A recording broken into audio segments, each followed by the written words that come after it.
This is full squad. Roll.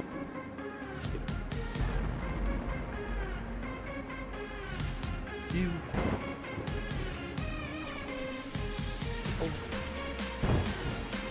Jump. Arm. Knee.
All right, yeah, Gearbox, go ahead and kicking on over. We are ready to rock and roll.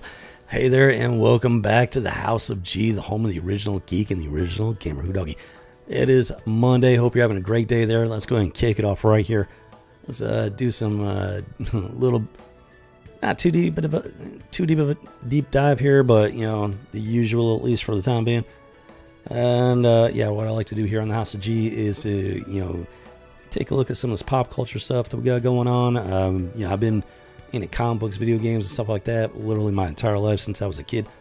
I was a geek before being a geek was cool, let alone mainstream. I was a gamer before gaming became cool and mainstream. So yeah, that is my claim to street cred right there as we get into it today. Who doggy? So yeah.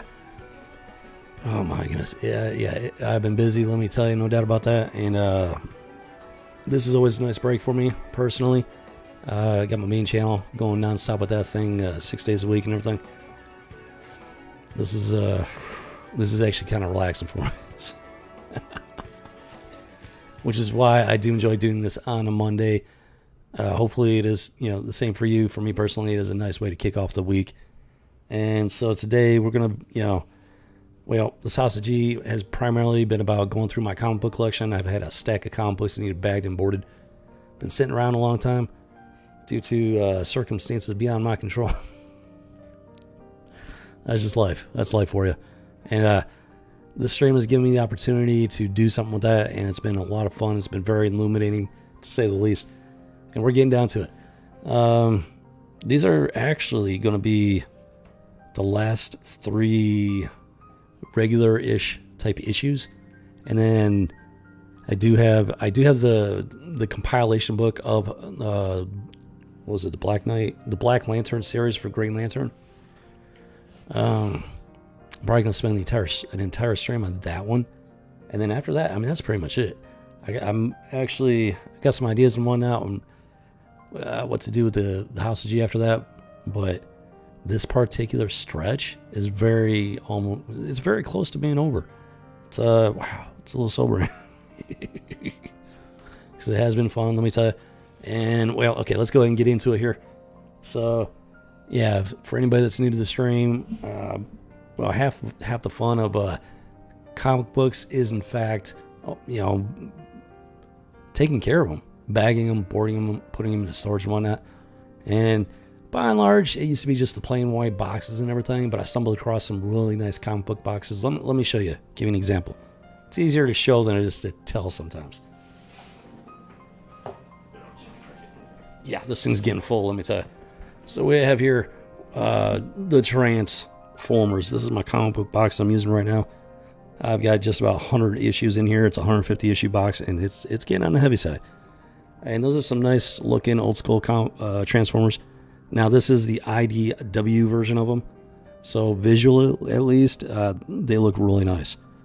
And we got Optimus Prime on the side here, and he is wielding the Spark of Life.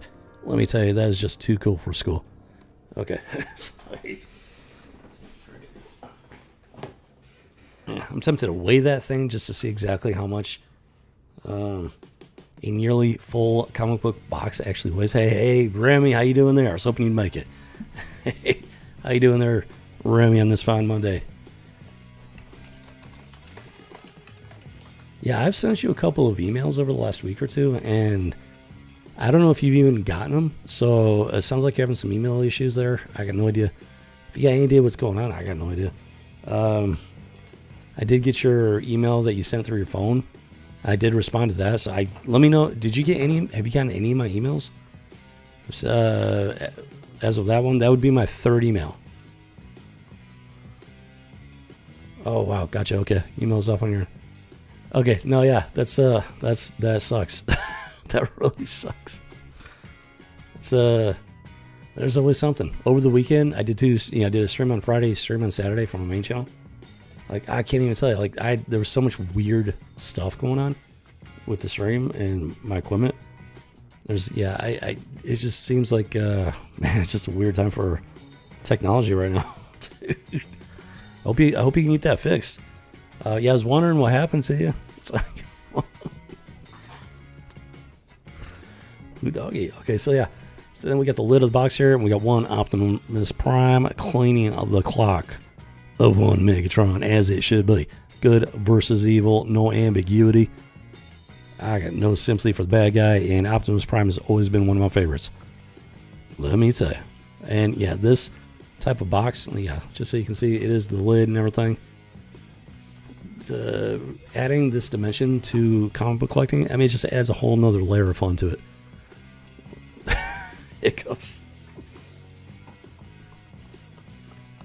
Hiccups are always fun. What that means is he needs somebody to scare the living crap out of him. Boo! Did it work? Did it work?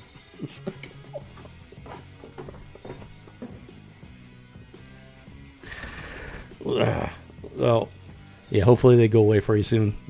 I think they do. Yeah, hopefully they go away for you real quick here. It's like, I was gonna do that.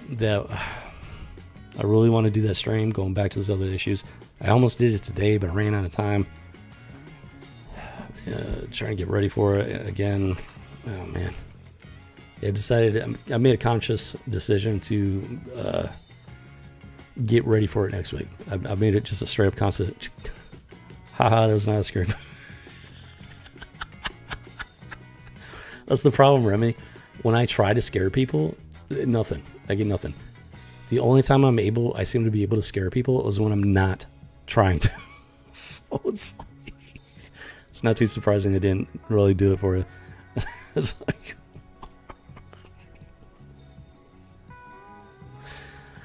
read those weirdo issues that she did. I wanted to do it today. Oh my gosh. Like I said, I made a conscious decision. I'm gonna prepare for it this week. We're gonna do that next week, Monday. I want to get that done, especially getting down here to the end. All I've got left is the compilation of the Black Lantern series for Green Lantern, and I mean that's it for the stuff that needs to be bagged and boarded. And so at that point, we're at the point where we're about to take the House of G into another direction here. And before I do that, I want to revisit those issues. So I made a conscious decision to prepare for that for next week. And so we're gonna get that done. Just so much going on. So much going on. Oh my goodness. Yeah, being a one-man show, oh my gosh, there's just so much to do. So much to do. In some ways, I almost wish this was my main channel. I almost wish it was. But this is more of a passion project of mine. Like I said before, this channel is never going to get monetized, so unfortunately, and that's actually kind of the big reason. The fact that it's never going to get monetized prevents it from being like a main thing.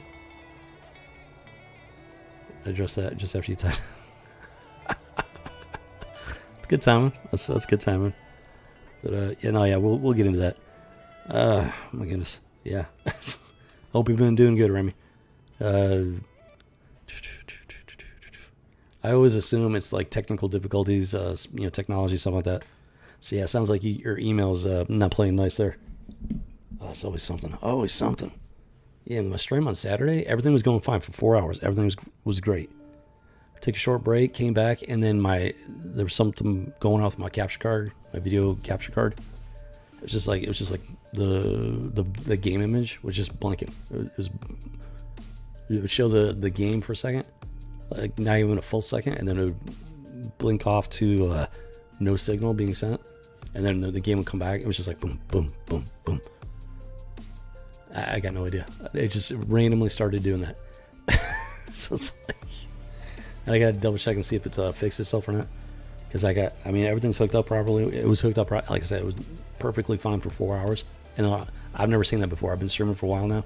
I've been using I've had that capture card for a while. Used it a lot. Never seen that particular glitch. There's always something, Remy. Always something. Oh man. Okay, so let's go. Let's go ahead and get into it here. So this is the night of the bat.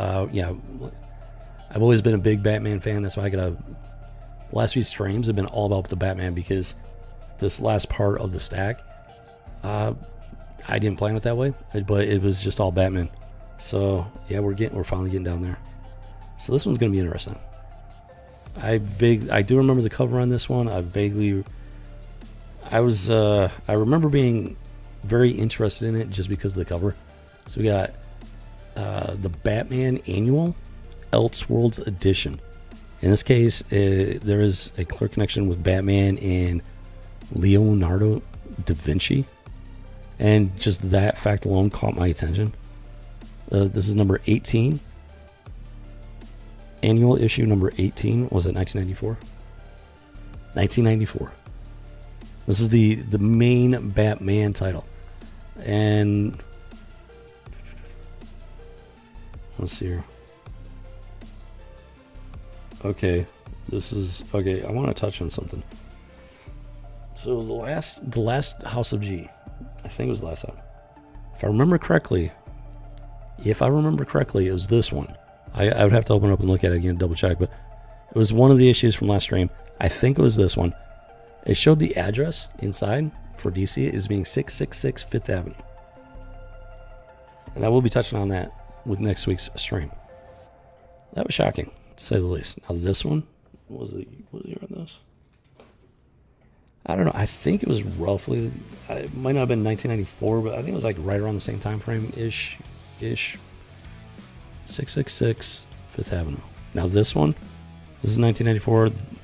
This is showing the address for DC Comics, the company of DC Comics, as 1325 Avenue of the Americas, New York, New York. So interesting. That's one of the things I'm gonna have to look up. So anybody that's watching and is planning on being here next week, keep that in mind, because I'm gonna double check on that. It was clear as day though. The other issue, 666 Fifth Avenue. This is showing a different address. Interesting. I just wanted to point that out. Opening this up and boom, there it is. It's showing the address for DC for this particular issue at least. And I don't know. That's just, yeah. We'll come back to that next week. Yeah, this one, yeah, Leonardo da Vinci. He was a very creative guy. He was a scientist. He was an artist, painter, inventor. I do want to point something out. Now, of all the stuff that Leonardo da Vinci did come up with, including his ideas that he might not have actually, created, they were just ideas. So as you can see here, we got the that's an actual like helicopter type machine concept that he came up with. He came up with the concept of the helicopter centuries before it ever became a reality, before human flight became a reality. And he's got now that's fitting. He did come up with a set of wings and whatnot, so that's very fitting in terms of the Batman. And he got this. He got the Vesuvius Man, I think is the name of it. And of all the parts of the Vesuvius Man that they blocked out versus what they showed, they decide to show his penis. And they block out the face, they block out the majority of it, but no, they make sure that the penis is there front and center. Like, what the fuck? How's that appropriate? What? And don't give me this thing, oh, it's art, blah, blah, blah. It's not about it's not about that. It's about the fact that they blocked out a major part of the picture. And the one part that they decide to show is the penis. Why? Why is that so? And it's not by accident, folks. This stuff, there's a lot of thought that goes into this stuff. Make no mistake. Coming from a creative personality and whatnot, I obsess over my thumbnails. I play with them. I move them around. Like, this doesn't look right. I don't like the way that looks. Until I get to the point where it's at the very least acceptable to where I want it to be. There is a 666 Fifth Avenue, Sacramento, and yeah, right. What? Who? I don't want to see that. That's not what. I understand Da Vinci made a picture like that, but guess what? You don't need to purposely position the overall picture to show that one piece of the Vesuvius Man. Where is it? I mean, look at how much of it was blocked out. And it just happens to be that body part showing. Even though like 70% of the picture is blocked out, they made sure that part was showing. Who made this decision? That is not an accident, folks. I'm sorry. And that's not what I'm looking for in my comic books. You want stuff like that? Go to Pornhub. ID via the, I don't know what you mean by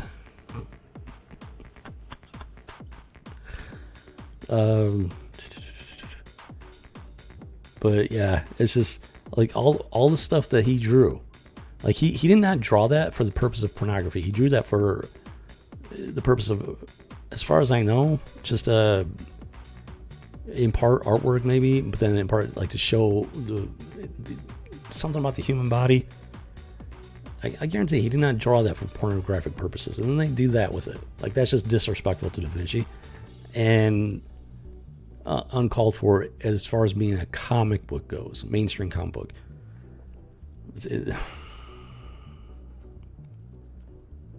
Masculine, or Batman is, masculine character. He's at the peak physical human conditioning and whatnot. But guess what? He's not running around naked. So I already know the arguments people are going to use in favor of it, and they're all malarkey and hogwash. Let's put it that way. Okay, so we open up the first page here. We got Mona Lisa, title Black Masterpiece, and the Batman in the background. Interesting, very interesting front page there. Let's see here. One, Cloak and Dagger of Death. Okay, so this is Leonardo da Vinci in the comic book. Old guy, long white hair and everything. Established artist and inventor. There's that helicopter thingy that he came up with. The concept looks like he made a model out of it at least. Subliminal jive. Yeah, it's exactly what it is. It's completely. When I first bought this, I don't know if I even paid attention to that aspect of it. I was like, oh, Da Vinci. I knew what that was, so I didn't think twice about it.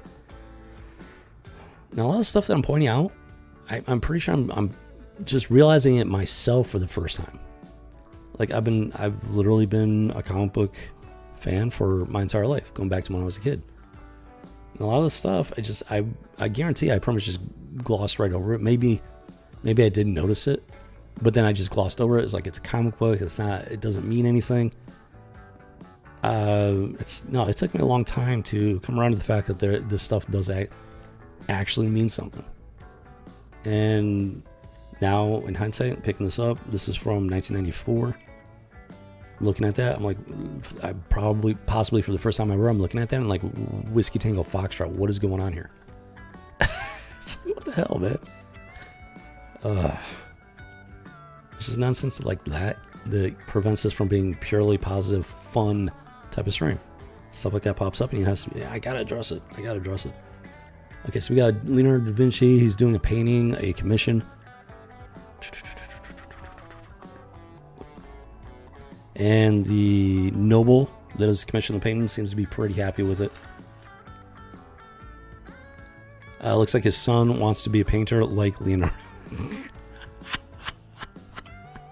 His father's like, oh, it's impossible. You're born too high in life. So you have the whole class thing. Wait a minute. Wait. Okay, so these are the Medicis. The Medici family. Yeah, his father's all like, you're too highborn to be, lower yourself to the life of a painter, artist. So, artists, they were respected for the work they did, but they also were not considered part of high society. Let's put it that way. And then, let's see here. Okay, so yeah, this is the Medici family. And as they're leaving Leonardo da Vinci, apparently this is back in their, well, I don't know. I was going to say this is back in their time, age of, their version of the theater, but they actually had theaters back then, so that is not an accurate statement. But it's, the family out and about, they're visiting a, famous artist and whatnot. So they're leaving him, and boom, this random thug comes out and, kills the parents right in front of the kid. So I think you could probably imagine where this is going. And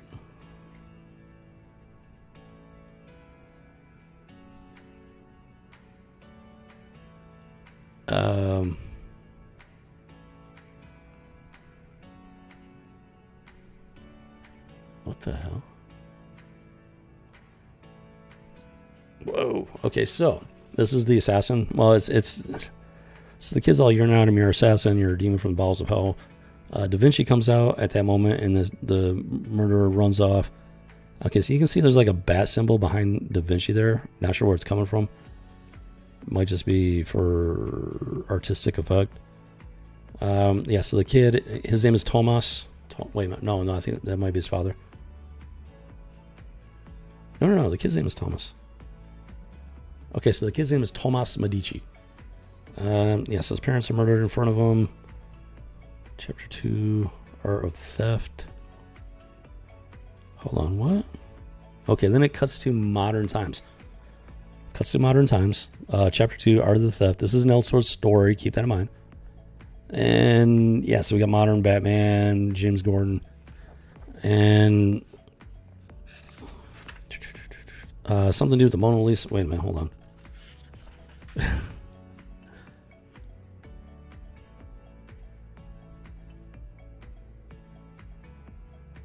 So apparently the Mona Lisa has been stolen. Somebody absconded with it.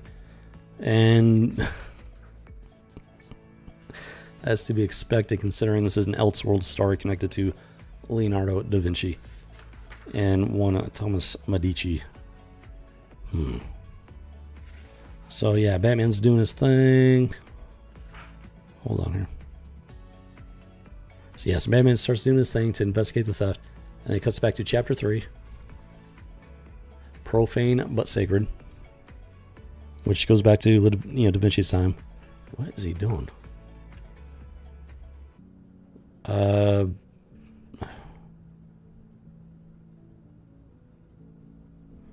he's having an inner he's talking to himself. Basically, he's like, one day I depict the divine, and the next I devise the profane.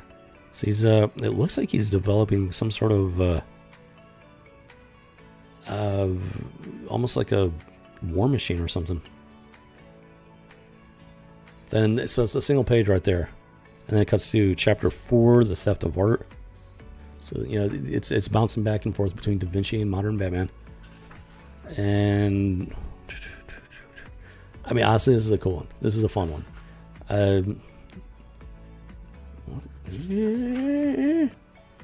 So I think I don't know, a couple of dudes in suits. I think it looks like Bruce Wayne is one of these guys in disguise. The other one is I don't know, I think he's like the museum curator or something like that. And then we go to chapter 5, Accidental Art. Boom, shakalaka, cuts back to Da Vinci time. That is Thomas, I'm pretty sure that's Thomas Medici. Then we got Thomas Medici, and he's like, more brushes to clean Alfredo, and it's the Da Vinci version of Alfred. That's just a nice little touch right there. It's all about that's what comic books are supposed to be about, just having fun, being creative, come up with new ideas, stuff like that, and just having fun with it. And that's what they're doing in this. And it's Elseworlds. This does not take place in Batman, the real main Batman continuity. This totally exists in its own little world, literally. As it should be, as it was always meant to be. One shot. Sometimes we only have 2 or 3 issues, but then, I mean, that's it. That's all it's supposed to be. And back in the day, they did a good job of it. It was fun. It was entertaining. And this it's a good one. I'm liking this one so far. So then we got chapter 6, The Mask. Boom, cuts back to the front. Yeah, or the modern time. There's the Mona Lisa. You got Batman doing his thing. He's tracking it down. He's the world's greatest detective, and that's what he does. He detects. He detectives. Wait a minute.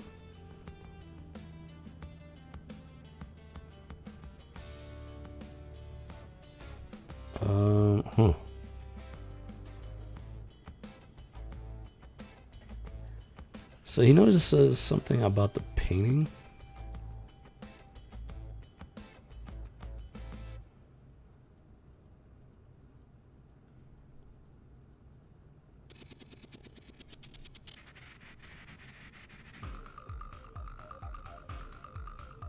Okay, so if you remember from earlier on, Thomas, as a kid, talked to his father. He's like, he wanted to study under Da Vinci and become as good as Da Vinci. So, he's, now that his parents are dead and everything, he's actually been an understudy with Da Vinci. So, he's been working on his own stuff, and he acknowledges that his work is nowhere near as good as Da Vinci's, that he will never be as good as Da Vinci. He's like, my father was right. I was talking about how he's scarcely fit to clean Da Vinci's brushes and whatnot. He says, I am more than a highborn aristocrat. I must be more. So this guy's like, during this time period, he's highborn, he's an aristocrat. There wasn't a lot of movement between classes. This is not a political statement. I'm just pointing out historical fact. So there was just, there wasn't a lot of movement. So he's a highborn aristocrat, but he wants to be something else. And in his mind, he wants to be something more, which is kind of subjective in a sense, because according to his parents, how can he be more than an aristocrat? He's a noble, short of being king. But in his mind, he wants to be something more than that, something more meaningful to himself and to life in general.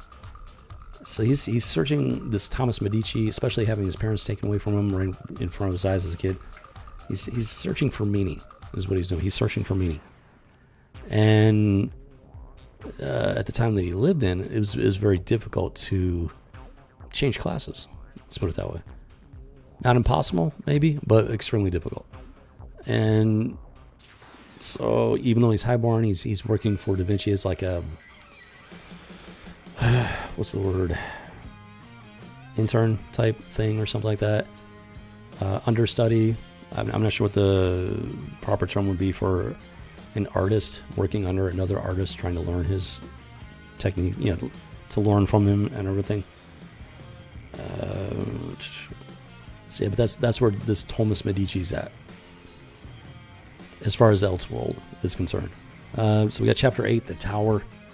Boom. And Batman's he's still doing his thing, trying to find the Mona Lisa. And looks like that is our connection between Da Vinci's time and Batman, is just the fact that he's tracking down the Mona Lisa. Yeah, so as far as I can tell, that's the big connection here.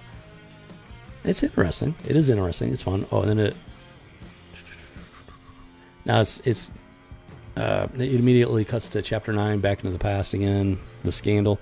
Now it's not. It's cutting back and forth as it needs to. In this case, it was like a single page, and then we go to Da Vinci's time. Well, yeah, so there's no real rhyme. It's as the story dictates, which is as it should be. And then it goes to chapter 10, the punishment. Boom. There's Da Vinci again talking with Thomas. They're having their conversation there. The previous one was what? Wait a minute, hold on here. Okay, so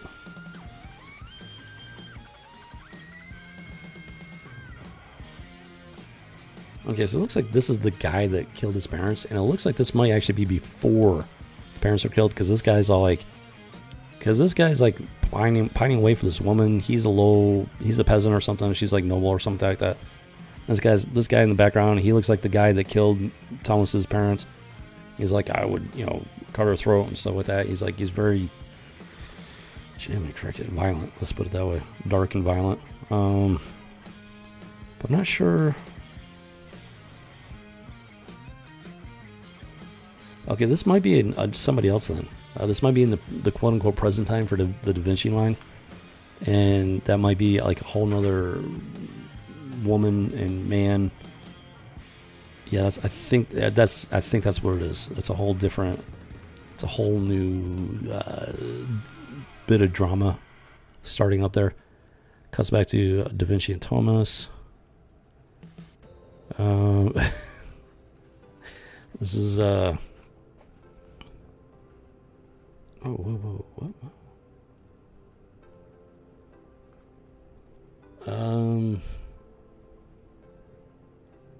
Oh, there's a ransom. Okay, so wait a minute. Hold on here. Yeah, I'm not reading the whole thing, just kind of breezing through it, and stuff will pop up and surprise me. Oh, the moment Lisa is being held for... Oh, okay. So in Da Vinci's time... Wait a minute, what? Oh, no, not the painting. Not the painting. The model, the woman that is Mona Lisa, the real Mona Lisa. She's been abducted, kidnapped, and being held for ransom. So you can't finish the painting, plus the woman's life, she's been abducted, her life's at risk. Da Vinci loves Mona Lisa, but she's married to somebody else. So that's okay. So that's the, at least I don't think anybody knows for sure like who Mona Lisa was, the woman. This is all part of the Elseworlds. They've taken artistic liberty here, which is it's all part of the fun. It's like when it comes to stuff like this, comic books, pop culture, stuff like that. There's we got questions about stuff, and this is a great way to be able to fill in some of the blanks in a creative manner. Though we know it's not real, but it's like it's not outside the realm of possibility, at least to some extent, and. So, yeah, the real-life Mona Lisa here has been kidnapped for ransom. Then we cut to chapter 11, Leonardo's Angel. So, it flashes back to when Thomas was a kid. There's the...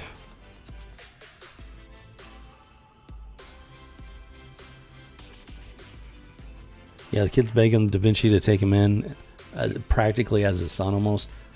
And...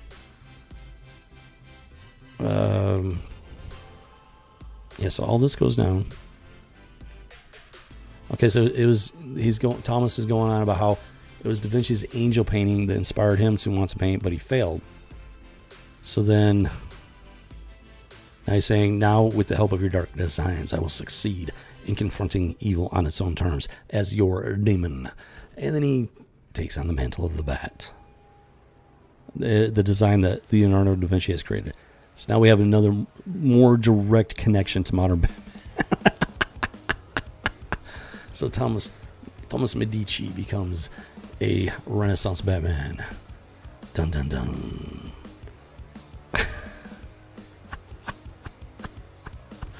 which also happens to be Leonardo da Vinci's own personal design. So that's a nice touch right there.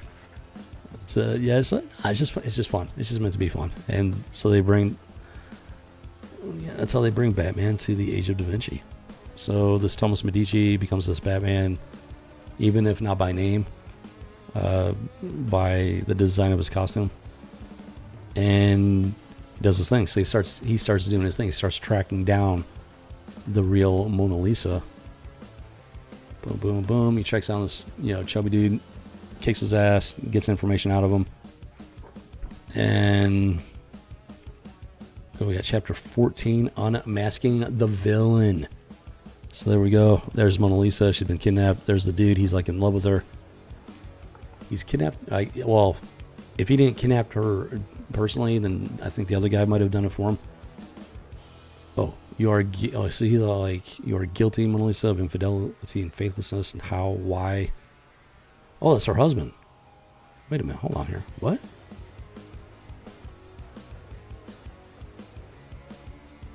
Oh, of course, she's got her excuses for, yeah. I guess that's her husband?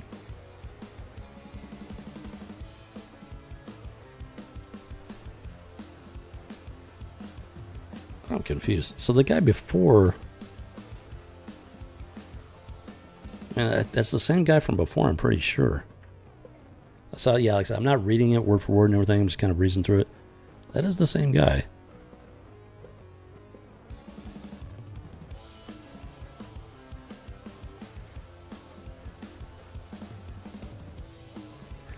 It's a little confusing because, like I said, I'm not reading it, but before he was pining away for her, but now he's married to her. I think that's what's going on. And I don't know. I guess the grass is always greener or something like that. I don't know what they're trying to say there exactly, but so we got chapter 15, the vision and the plan. Yeah, so we're cutting to Batman. He's got this guy, well, Da Vinci's Batman.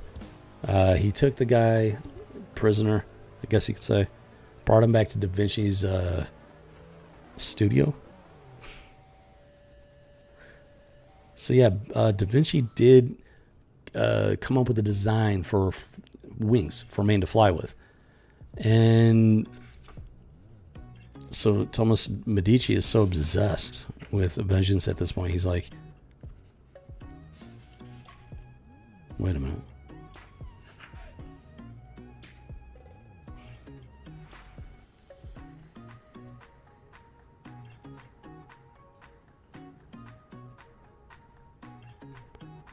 See, Leonardo da Vinci was a smart guy. He was an artist. He understood art. He understood science.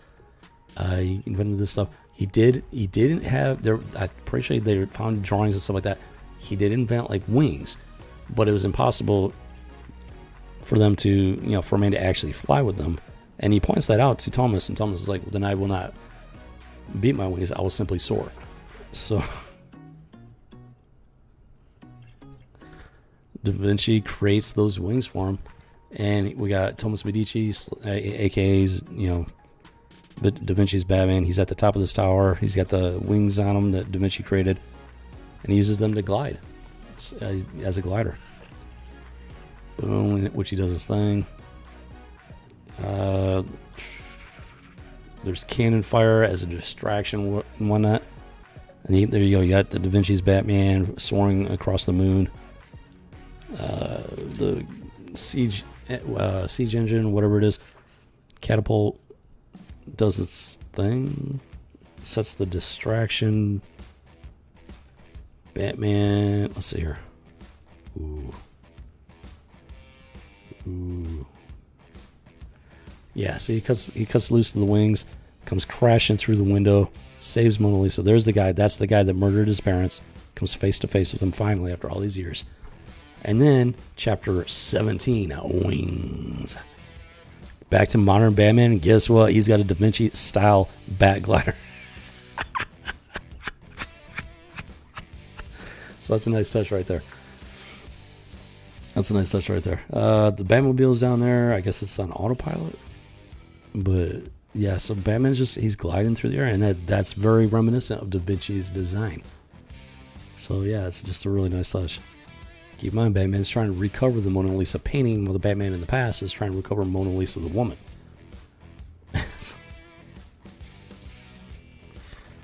Boom, boom, boom. Yep, Batman comes crashing in, modern times, doing his thing, kicking some butt.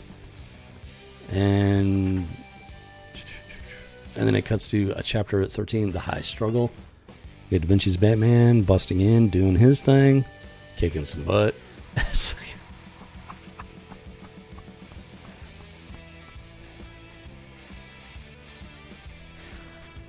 Oh, wow. Okay.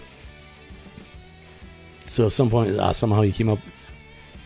Oh, he is a highborn noble aristocrat.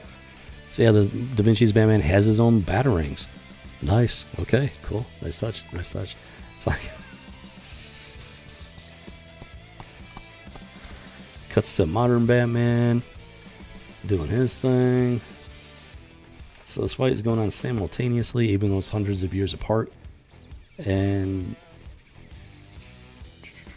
in both cases, it's over the Mona Lisa, one a painting, one a human. Boom, boom, boom. Chapter 19, Vendetta's End. So Batman catches up to the murder of his parents. There's Mona Lisa. Yeah, she's still alive in one piece. And then it cuts to chapter 20, the rescue modern Batman.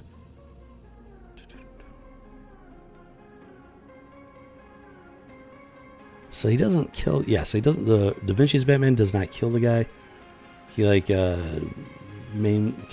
like maybe he maims him or something. His hand, so he can't wield the knife anymore. But I don't know.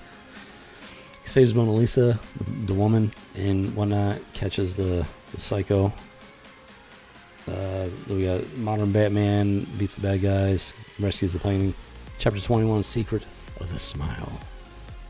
So so I think that's okay. So everybody knows about Mona Lisa and her mysterious smile, like she's smiling about something nobody knows what or why. But Leonardo da Vinci captured that smile in such a way that's just resonated across the centuries. And let me check something here.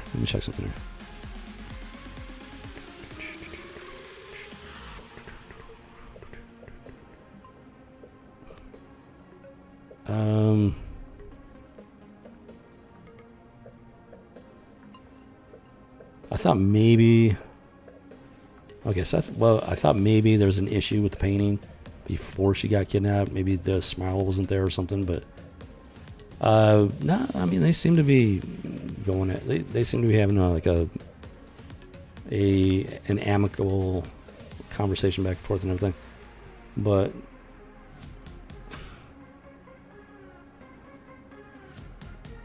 I guess okay. So they're saying the smile has to do with the unrequited love between Da Vinci and Mona Lisa. And then at the end here, she's been. Wait a minute. Oh, the secret of the smile. Okay. So at this point, even Da Vinci doesn't know why she's smiling, like where that smile is coming from.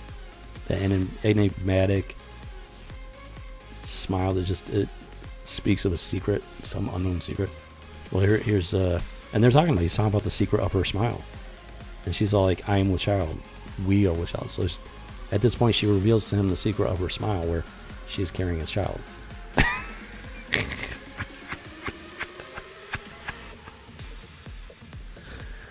Keep in mind, this is an illicit affair. She was married, and so apparently they acted upon it at some point. Obviously, so yeah, it's kind of a mixed message there.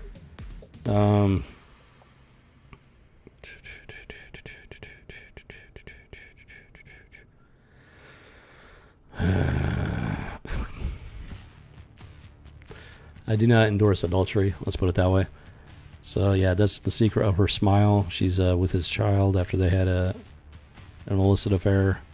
Then we got chapter 22, masking the masterpiece. Wait a minute.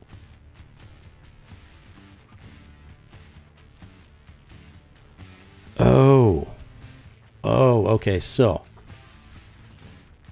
yeah, the Mona Lisa. So apparently, according to Elseworlds, originally the Mona Lisa was painted with Batman in the background. Because, Batman saved her life and everything. So Da Vinci was honoring him by putting him into the painting. But then, Da Vinci and Mona Lisa leave the room and everything. He's honored by it, but he decides that he can't allow an image of something so dark to mar and tarnish the rest of the painting and everything. So he paints himself out of it. There was a self-portrait of Da Vinci. It's a theory. Or, Da Vinci was not actually a woman. That's just nonsense. I don't buy into that stuff. It's modern nonsense. It's part of the woke agenda, trying to twist everything, pervert everything. Don't buy into it. Don't buy into it.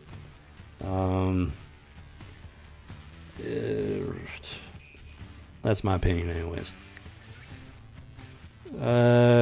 It's called critical thinking and deductive reasoning and whatnot. And no. I've heard arguments like that, not just with Da Vinci, but other stuff. Like, it's a common. It's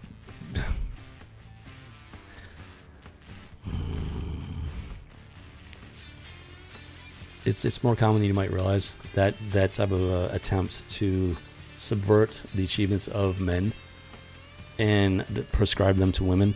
We're not going down that rabbit hole, but let me tell you, it is nonsense. I'm just going to say that right now. It is absolute and utter nonsense. There is no basis for it. There's an agenda behind it, and it falls in line with the woke agenda. I guess you could say, in some ways, it was the birth of the woke agenda in modern times. Stuff like that. And it's carried over into our pop culture in big ways. Yeah, it's just always irritating when I hear stuff like that, because it is such complete and total nonsense.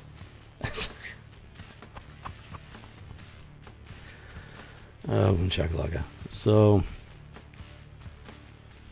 yeah, he paints himself out of the Mona Lisa as Batman. So nobody knows that this Da Vinci era Batman ever existed. And I don't know. I'm thinking it was a one-time thing. He didn't carry on being the Batman. He just took on the persona to save Mona Lisa, and he either purposely or incidentally, avenge his parents' murder and everything. I think he hung it up after that. So nobody knows that this Da Vinci era Batman ever existed. So yeah, Batman gets the Mona Lisa painting back. He's having a conversation with Jim Gordon. What is that? Secret of the Smile. Chapter 23.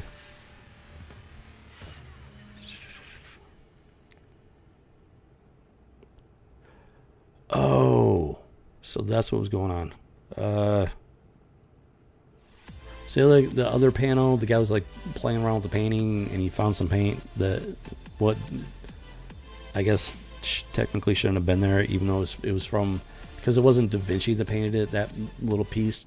It was the Thomas Medici. He actually, that one little part, he painted over it.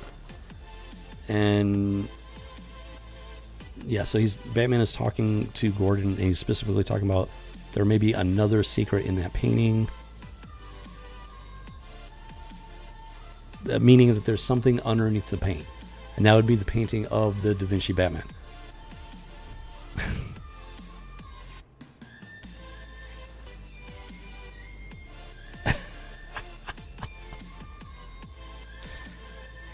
So, yeah, it was an interesting story. It was a fun one.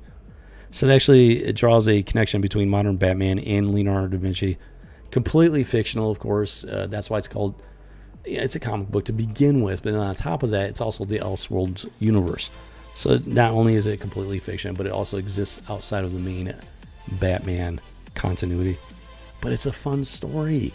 This was a good one. I always enjoyed Elseworlds back in the day. I really did. And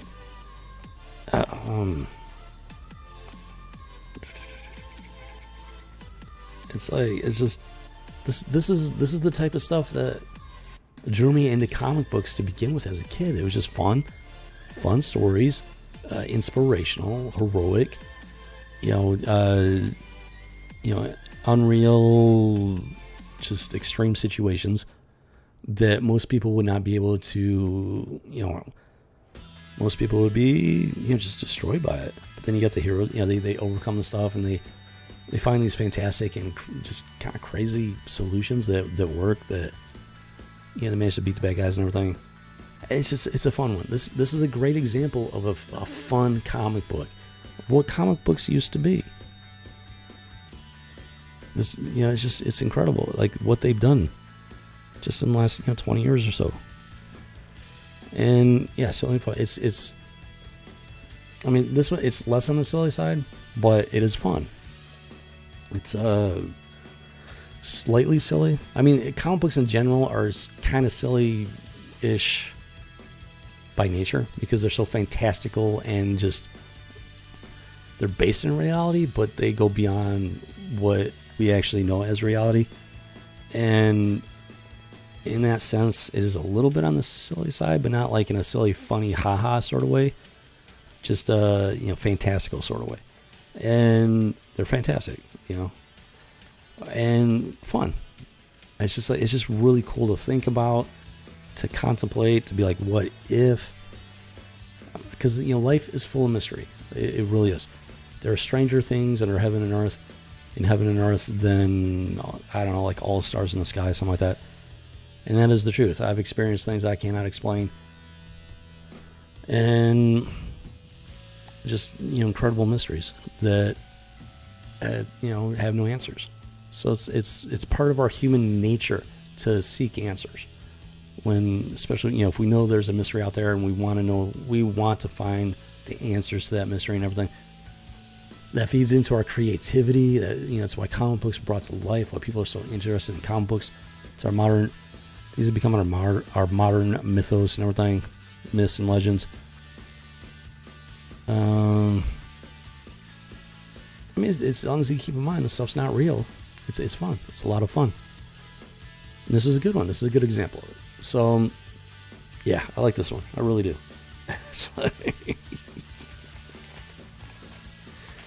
Boom shakalaka. So yeah, I am glad to have that one in my collection. That is a perfect example of what comic books used to be, why I got into it as a kid, why I was so heavy into comic books up until 2012. It was heartbreaking, to say the least, when I had to make that decision to cut the cord. As an out there imaginative, yeah, it's it's all tapping into the human creativity, human imagination, inspiring people, through our stories. I mean, look at old school fairy tales. I'm talking about the original ones, not the modernized, sanitized versions. It's all about just cautionary tales, inspirational tales, heroic tales, stuff like that. And it's part of human nature, and it goes back like throughout all of human history. This is just the modern incarnation of it. So here we go. Oh, and this is in pretty good condition. I'm happy about that. Yeah, as expected, it's not in perfect condition, but it's actually in really good condition. At bare minimum, I'd say the back is it's not terrible. It's not bad, but there is some slight indentation on the backside there. Slightly worn on the ink. Other than that, it's in really good condition. The front cover is really good, so not perfect, but it's really good. So I'm happy about that.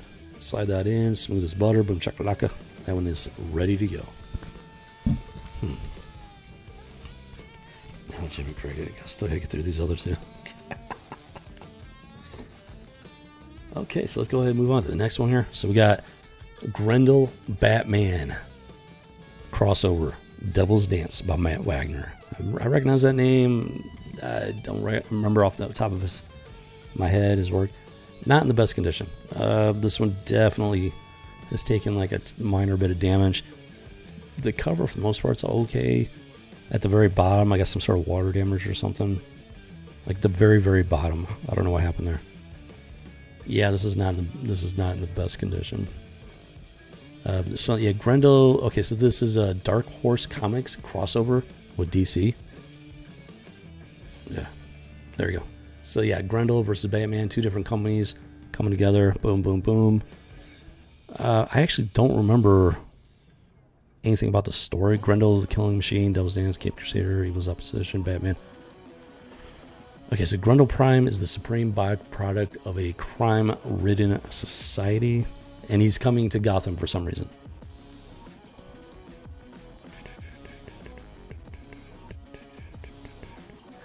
And this Grendel is connected to the original Grendel of Ancient Past or whatever. I'm thinking like Beowulf or something like that. So interesting concept at least. I never read the Grendel comics, so I don't know anything about the character per se. All I know, I'm mostly familiar with Grendel through Beowulf. So in the lab, boom, boom, boom. Oh, what?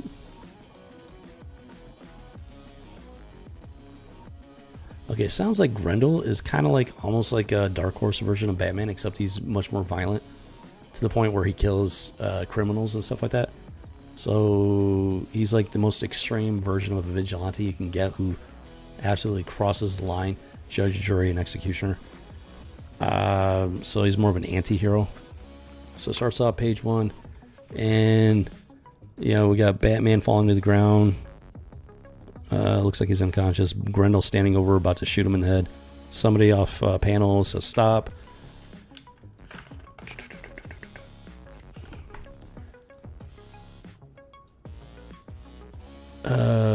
I don't know who this guy is. It's just jumping right in. Doesn't give you any heads up, any backstory. It jumps right in.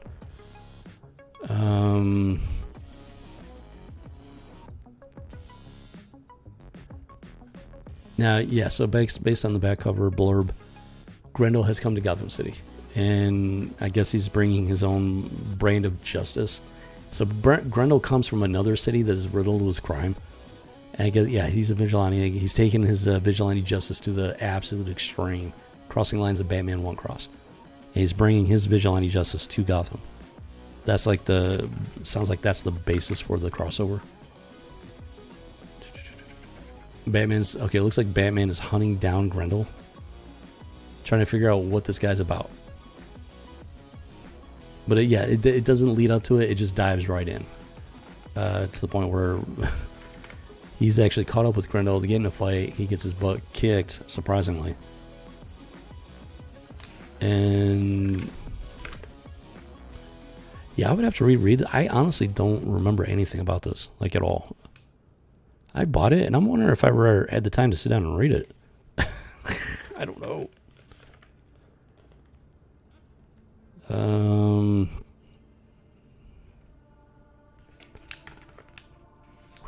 Wait, what?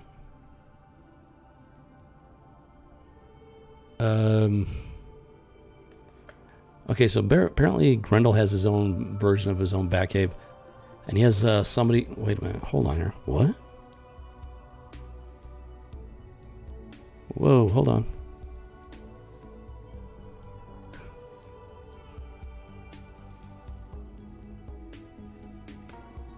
Wow. Okay, so Grendel has some dude helping him. However, here there's a very important caveat. Apparently, yes, he's got this guy. He's in a wheelchair. Apparently, he's partially paralyzed. But he's chained to the wheelchair. He's chained to the computers. So apparently, Grendel is kind of holding this guy hostage. Except that the guy did agree to this or something like that. I guess he's got him chained up to make sure he doesn't go back in the agreement or something, because it's not necessarily a legally binding agreement. Wow. So this is like, Grendel is like a really dark version of Batman. By the looks of it.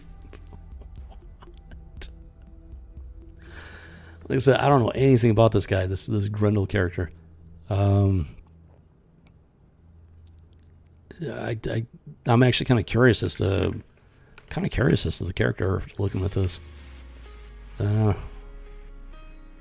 Because he is supposed to have some connection to the, I guess, the original mythical Grendel.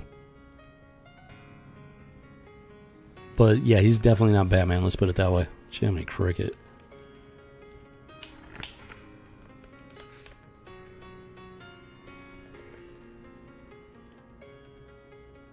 What? Wait a minute, what? Hold on. So the Grendel has a lair. Apparently it's like in the sewers or something. So Grendel rises out of the sewers. And apparently Grendel has a lightsaber. Fascinating. Okay. Did not see that coming. Grendel has a lightsaber. He jumps Batman from behind, hits him with the... What? Grendel has a lightsaber. How did that happen? What? I was just more and more confused the more I go through this.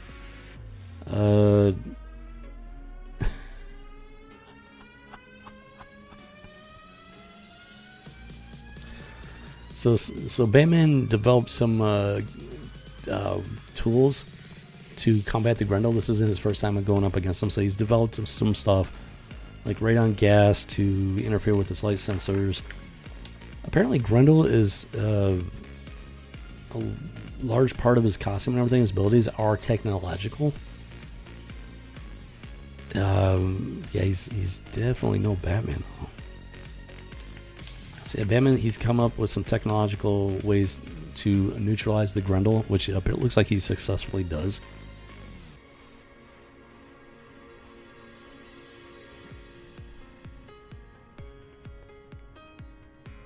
Okay, so the quote-unquote agreement was more coercion. The Grendel threatened to kill a bunch of people if this guy did not help him. So Batman neutralizes the Grendel, comes in, boom, finds this guy. This guy's telling Batman what's up. He rescues... Okay, so he's not paralyzed. He was just chained to a wheelchair. Oh my gosh. So this Grendel guy is as much a villain as anything else, by the sounds of it.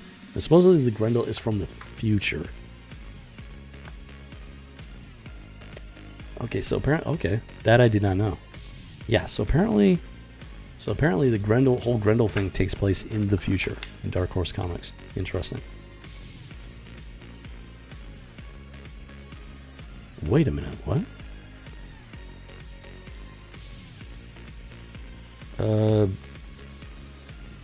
Okay, so not only did he neutralize the Grendel, but he actually took it back to the Batcave and disassembled it. Apparently it's a cyborg type creature, because it's mostly like android. You got like the robot pieces and everything, but then he finds an unexpected discovery within it. There's a human brain with, he's got the optics attached and everything. So it's basically, yeah, it's this crazy extreme cyborg. It's got the brain, the nervous system, the eyes, so it can still see like a normal human being and stuff like that, I guess. But it's all plugged into a completely cybernetic body, android type of body or something like that. Which, wow. Okay, I did not know that about Grendel. That's crazy. That is crazy. So...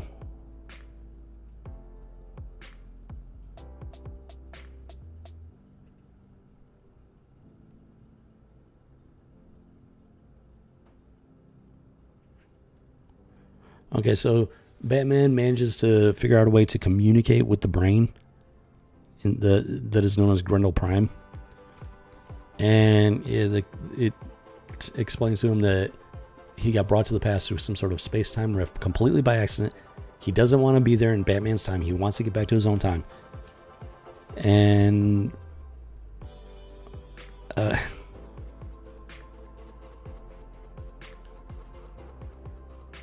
okay, so okay, so the Grendel, not just from a crime-ridden city, but he's actually from the future. Apparently things have degraded to the point where it's almost like a Judge Dredd type situation, I get the sense. So that makes more sense. Now, in modern time, Batman era, even in Batman's Gotham City, it's still too extreme. But in the Grendel timeline, maybe it's justified. I don't know, because it could be more of like just a war-torn environment where it's like kill or be killed, survival of the fittest type situation where I don't know. I don't know anything about the Grendel character. So it's a completely different environment, time frame altogether.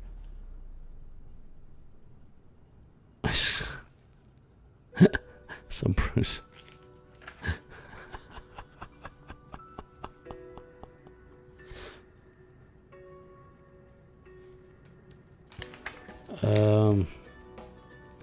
So Bruce calls in the night, and as he does, We got the Addams Family influence kicking in here.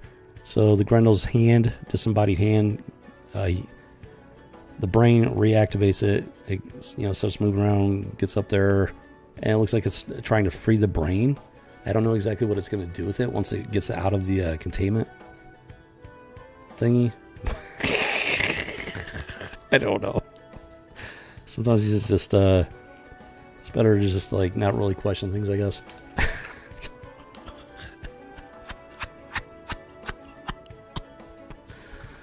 Okay, so I think I did actually read it back in the day. I get the sense that I didn't know what to think of it because it was just so I didn't know anything about the Grendel character. I was like, wait a minute, Grendel Batman, and I remember Grendel from Beowulf. I was like a big fan of Beowulf. I was like, oh wait, that sounds cool. I think I read it and I was just confused because I didn't know anything about the Grendel character and it was just confusing. I was just like, I don't know. Now I'm going back through it and it's like, okay, I can understand. I understand what's going on here. Just I still don't know anything about the Grendel character, but at least I understand what's going on within the story.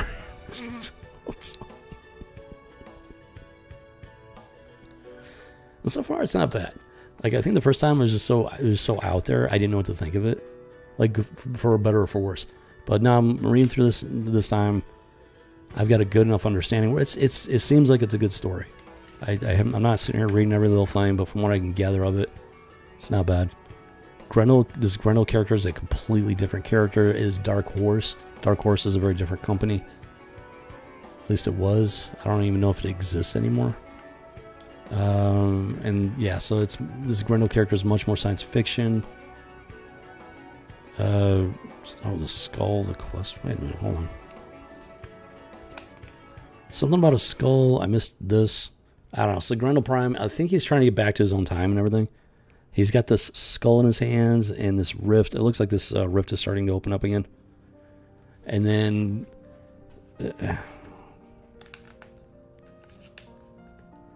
something about the skull.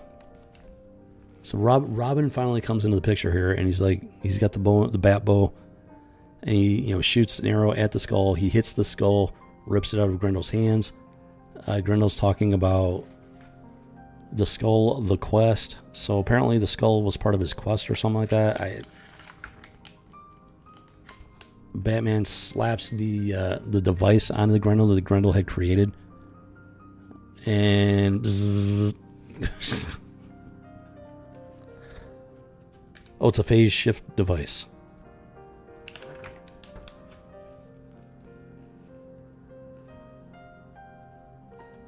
And Grendel gets zapped back into the future, Grendel's present time frame and everything. And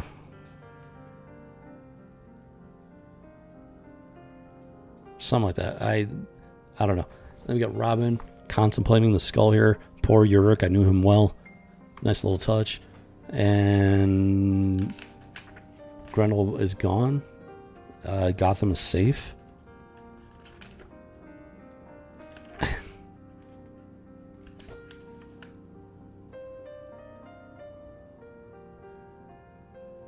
Huh. And then we got so Batman takes the skull, puts it in a trophy case thing, and it's talking about the skull of Hunter Rose, aka Grendel.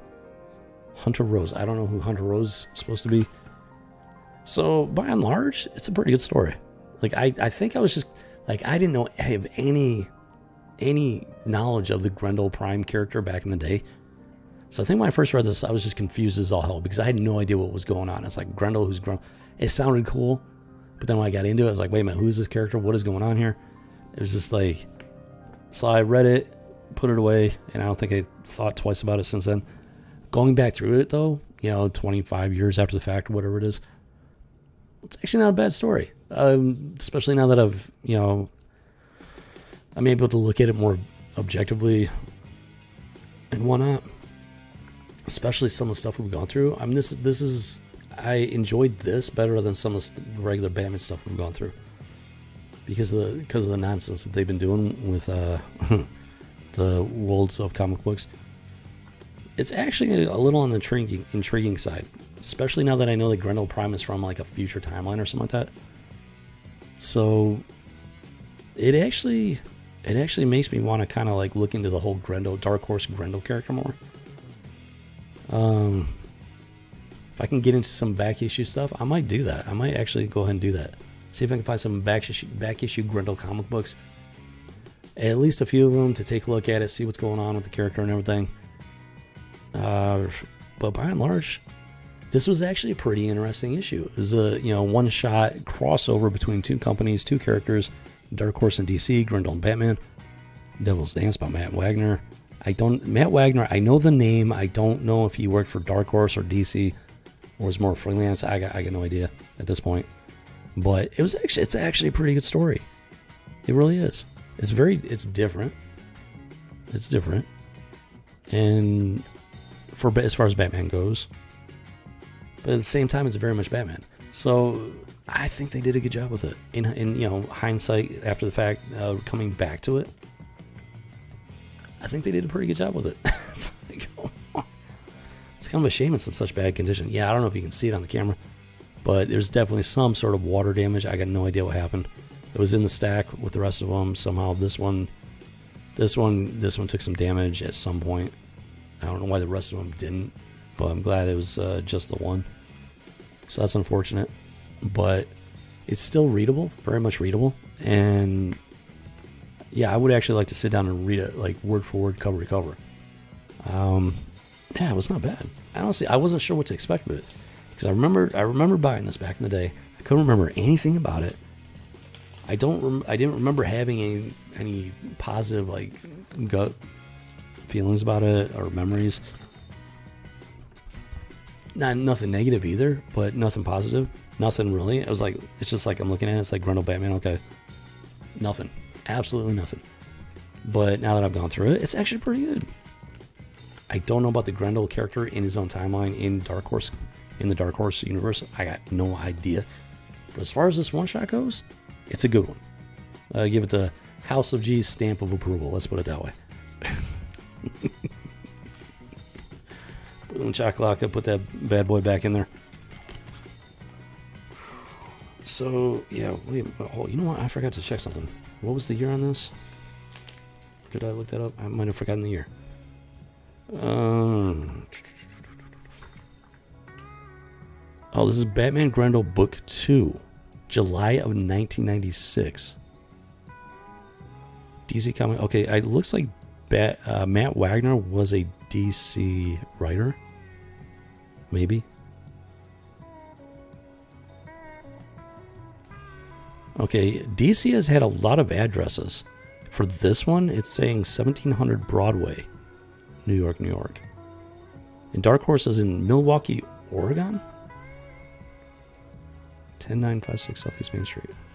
Interesting. Oh, no. Matt Wagner created Grendel. Okay, never mind. Matt Wagner actually created Grendel. Okay, he was the okay, so no, he created Grendel. I think he did a pretty good job of bringing the two characters together there. I think he did a good job of it. 1996, which is a little fast. Well, the fact that Matt Wagner, he created Grendel, so he was with Dark Horse. That could explain why it's so well written during that time frame, because there are some issues like Batman issues 94, 95, something like that. They're just off the wall, straight up. And Matt Dixon or something like that? Dixon guy. So this is he doesn't. Matt Wagner, if I'm understanding this information correctly, did not work for DC. He worked for Dark Horse. And that could explain why it was so well written in 1996. Okay. I got you. I got no idea if Dark Horse is still around at this point. Haven't heard anything about Dark Horse in quite some time. But, I mean, as far as this one-shot goes, it was well done. So you have it bagged and boarded, ready for storage. If you're interested in a Batman story crossover that's a little different but interesting, I would recommend this one. I would. It's very different, very curious. It adds a whole futuristic science fiction Grendel mythology to it and everything. Yeah, in hindsight, going through it again, I do. I like it. I enjoy it. That's a pleasant surprise right there.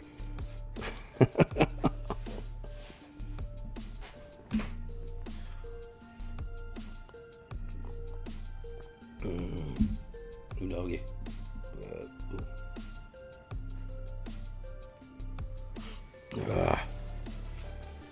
So let's see here. Okay, so last but not least, by any stretch of the imagination, we have another kind of an Elseworlds, not really Elseworlds, but kind of. It's a one-shot crossover between Spawn and Batman, the ultimate dark duo, with Frank Miller and Todd McFarlane from Image and DC Comics. Wait a minute. Now this specifically says Image Comics on the cover.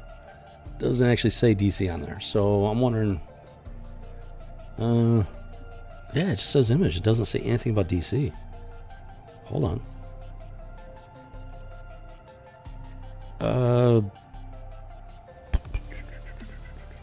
Yeah, so Frank Miller did some stuff for DC, Batman, Elektra. Oh, DC and Marvel.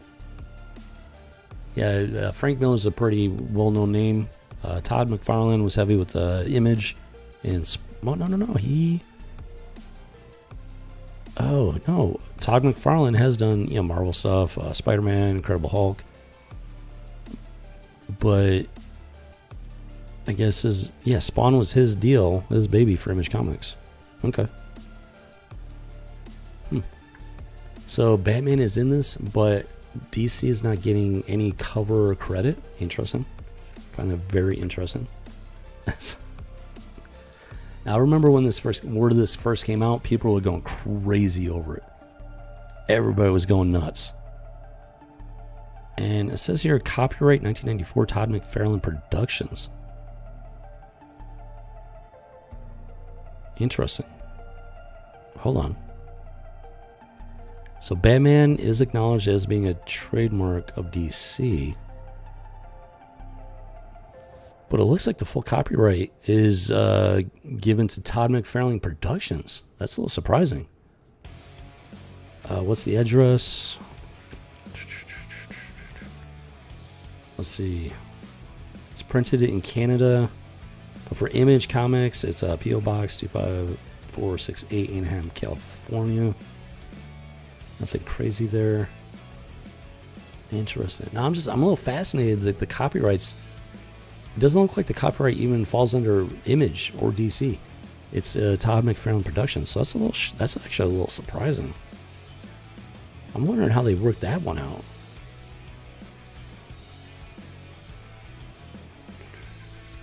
And yeah, this is okay. So Spawn vs. Batman is a companion piece to DC Comics' The Dark Knight Returns. It does not represent current DC continuity. So this is basically an Elseworld type story, and it's actually, now this I didn't realize, it's actually a companion piece to The Dark Knight Returns, which was okay, that's good to know. But yeah, back in the day when word this first came out, people were going crazy over it. They went bonkers over it. I actually have 2 copies of this. The other copy, if I remember correctly, was actually a signed copy, and it's bagged and board. It should be in my collection somewhere. I don't know if it's worth anything. It's not about the value. It's not about, I'm not looking to get rich off of it. But I do have a second copy, and it was signed. I don't remember if it was signed by Miller or McFarlane or both, but it was a signed copy. So I did manage to get my hands on one of those. But people were going crazy over this back in the day. See, I'm very, very interested to go through this again. And to find out just now, I don't know if I just missed that before, but it is a companion piece to The Dark Knight Returns, but it does exist outside of, modern DC continuity. Lease copyright? I got no idea. Copyright is copyright as far as I know. I'm not an expert on copyright. I know you can sell the rights and stuff like that, but as far as from basically just reading this, the copyright falls under copyright 1994 Todd McFarlane Productions. All rights reserved. Published by Image Comics. So while Batman is a DC character and the Batman stuff is DC IP, this story is published by Image. The only connection DC has to this is the fact that it's Batman. This was published by Image, and the copyright rights fall to Todd McFarlane Production, Inc. Yeah, I'm curious how that got worked out like that. It's a little surprising. It's actually very surprising. Wow. Okay, let's get into it. No, like I said, this was huge back in the day when it first came out. People were going bonkers over this. It was like the dream team up across Image and DC and everything. Like everybody I knew was just going crazy over it. Cold Night, Dark Night, boom, boom, boom. So yeah, Gotham takes place in Gotham. You got the Dark Knight, Batman. Yep, starts off big.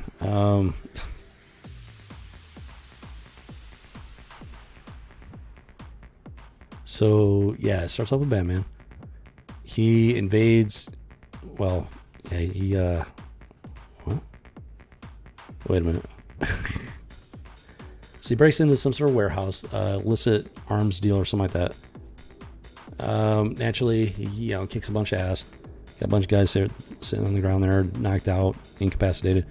He stumbles across some stuff, weapons and whatnot, including some armor, which I'm wondering if that has anything to do with the Dark Knight's armor in The Dark Knight Rises. Then a sudden hiss, not human.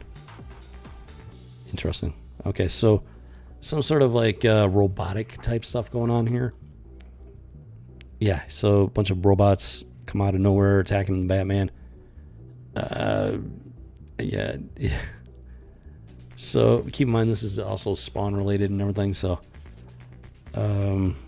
interesting. When there is no defense, attack. So he goes on the offense. Oh, hello. Whoa, whoa, whoa. Whoa. Whoa, whoa, whoa, whoa, whoa, whoa, whoa, whoa, whoa, whoa. Yeah, that's a very disturbing twist right there. So he attacks the robot, cracks its armor, and there's a human head inside. So yeah, it is a robot, but it's more of it's more cyborg. But this whoever is inside there, the human intelligence, is confused. He's like, who? What? Where am I? What? I don't know where I am. Batman, in the space of a heartbeat, he realizes that this is not just a robot. There's something very insane going on here, and so he's all a cyborg of some kind. It's human part deprived of free will. Stop it. Disable it. Don't kill it. That is definitive Batman right there. He's a vigilante. He knows he's working outside of he's skirting the lines of the law. So he knows that as a vigilante, he can't cross that line. He can't be judge, jury, and executioner. And his goal is to save people, to restore justice from wherever, So he knows in the space of a heartbeat, he analyzes the situation. This is why he's the world's greatest detective. Boom, boom, boom. He's like, don't, stop it, disable it, don't kill it. That's definitive Batman right there. And yeah, because he's not a soldier on a battlefield. He is the Dark Knight. He's a vigilante and stuff like that. So he's got those lines that he knows those lines are there, and he can't cross them if he can absolutely help it. So he's fighting this cyborg robot thing. It gets pretty dark and twisted. He's on top of it, ripping it apart, and he grabs the human head that's plugged in and he pulls it out.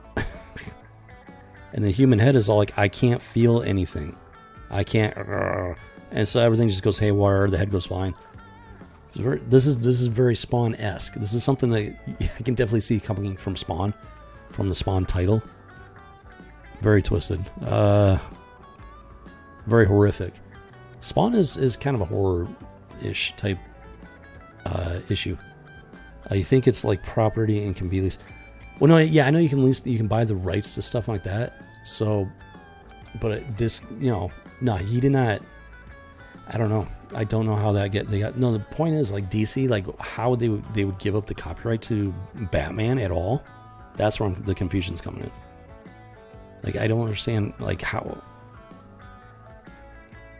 unless they just, because DC's not on the cover at all. This is the point that I'm making. DC is not on the cover at all. This is all Image Comics. DC did not put their stamp on this at all, even though they,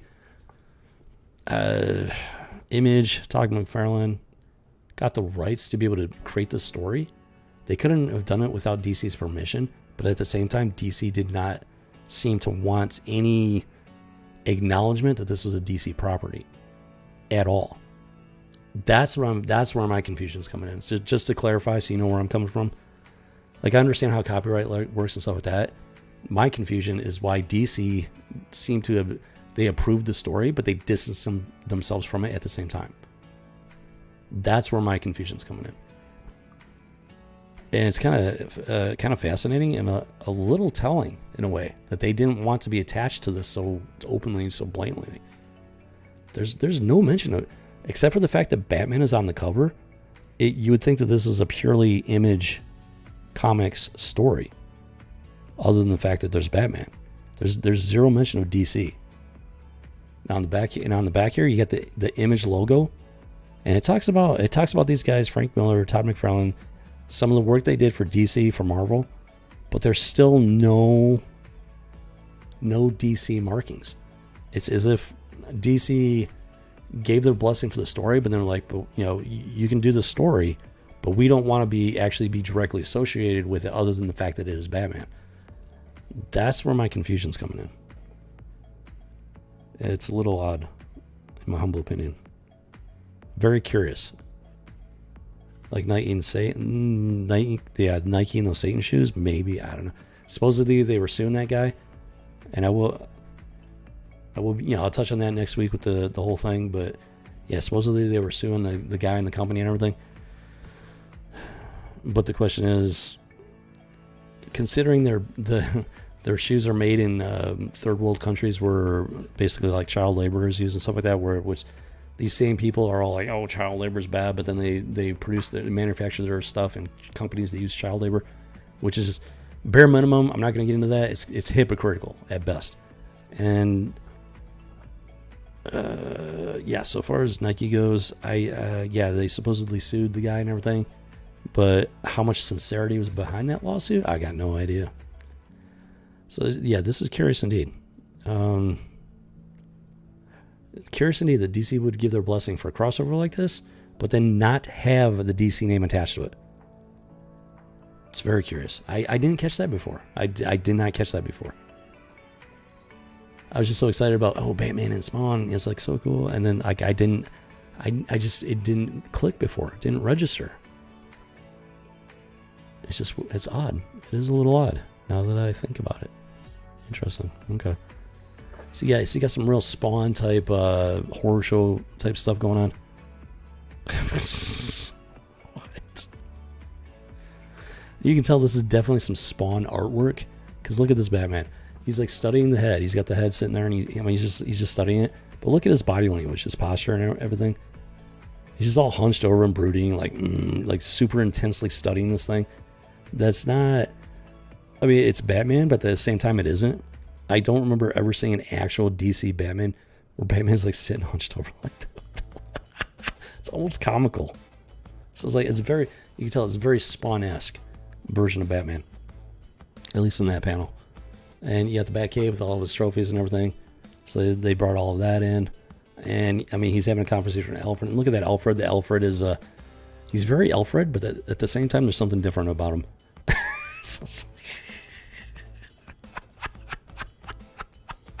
It's actually on the comical side, which is a little surprising. As has been said, devil is in the details. Yes, it is. That's why we're doing this, because the devil is in the details.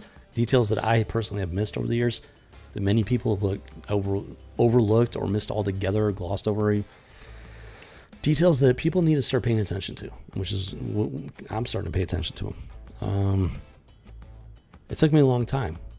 It wasn't until 2012 where I'd had enough. I realized I picked up on enough of what was going on to realize something was very off and very wrong. 2012 was when I finally cut the cord. Now almost 10 years later, coming back to this stuff, realizing that we need to come back to this stuff and start looking at it closer. that is the journey that we've taken to get here to this point, at least for me. And the world.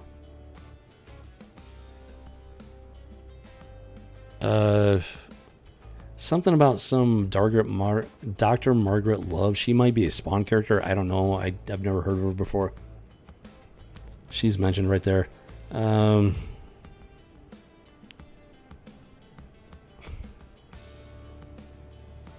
Oh, so Alfred is like, maybe you should take the mask off. Batman's like, sometimes I'm more comfortable with the mask on, even though he's in the Batcave and his identity is safe. So that's just an interesting little thing that they threw in there.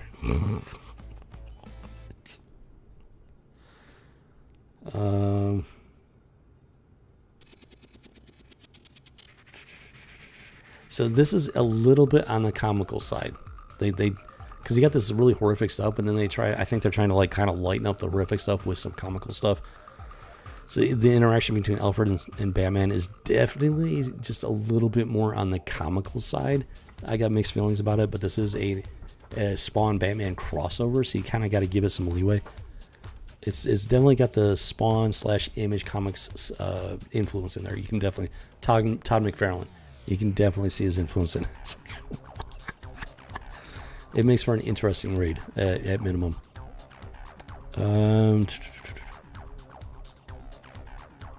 Okay, so he actually identifies the head, like the guy. It was a vagrant and everything, went missing, presumed dead. He actually, and from Manhattan, New York City. It's a Soviet cyborg. The robot cyborg thing was Soviet design, apparently. So he identifies the human aspect of the cyborg, plus the fact that it is a Russian Soviet cyborg. Interesting. So the story is, definitely starting to ramp up there. So Batman goes back out. Wait a minute, hold on. Oh. So Batman travels to New York City. Yo. He leaves Gotham for New York City. The real New York City. In the comic books, at least. Because that's where Spawn hangs out. Is New York City. So yeah, Batman goes to New York City. That's pretty cool. It's like...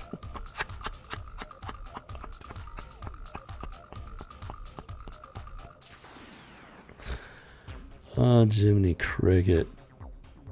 And then, so there's news, television, whatever. They're all like, has the Caped Crusader come to New York City? So yeah, people in New York City know about Batman, Gotham City, in this world at least. And they're all, there's all the gossip. Oh, it's Batman in New York City. It's like...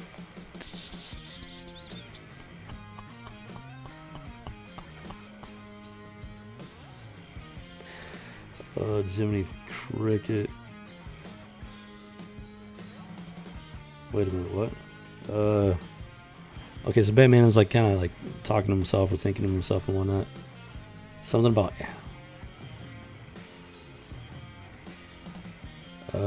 about a bum possessed with magic powers. Batman's all like nonsense, but that bum they're talking about is in fact Spawn, who finally comes in on the next page. Boom, there's Spawn. Yeah, so it's starting to ramp up here. Boom, chakalaka. And oh, there we go. Yeah, Spawn says right down there at the bottom. That is green, so it's kind of, it's all washed out with the green screen. Spawn. Boom. So it starts off big with Batman. Todd McFarlane's version of Batman, at least. Finally, Spawn comes into the picture and doing what Spawn does. Let's see here.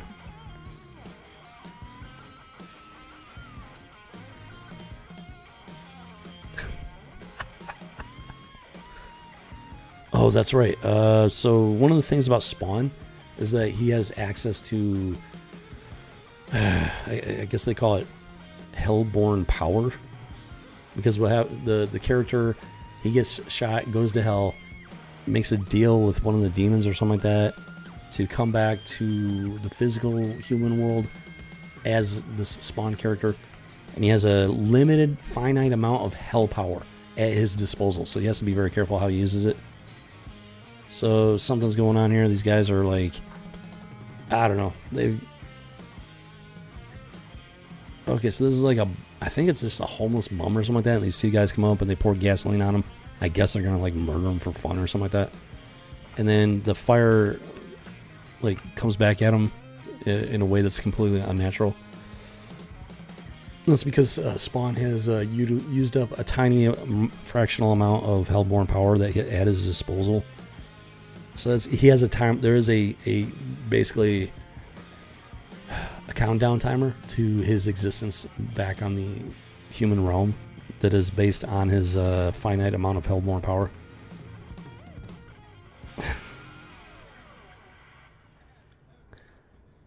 And so Spawn is rescuing this other dude from these two wannabe arsonists. And in the process, he is see, Batman, he doesn't kill people. He understands that he's a vigilante working along parallel to the law, but he's not looking to break the law actively in as much, as little as possible at least. And that includes murder. He doesn't kill the bad guy. He incapacitates them, stops them from doing their thing, hands them over to the police, and lets the justice system do its thing.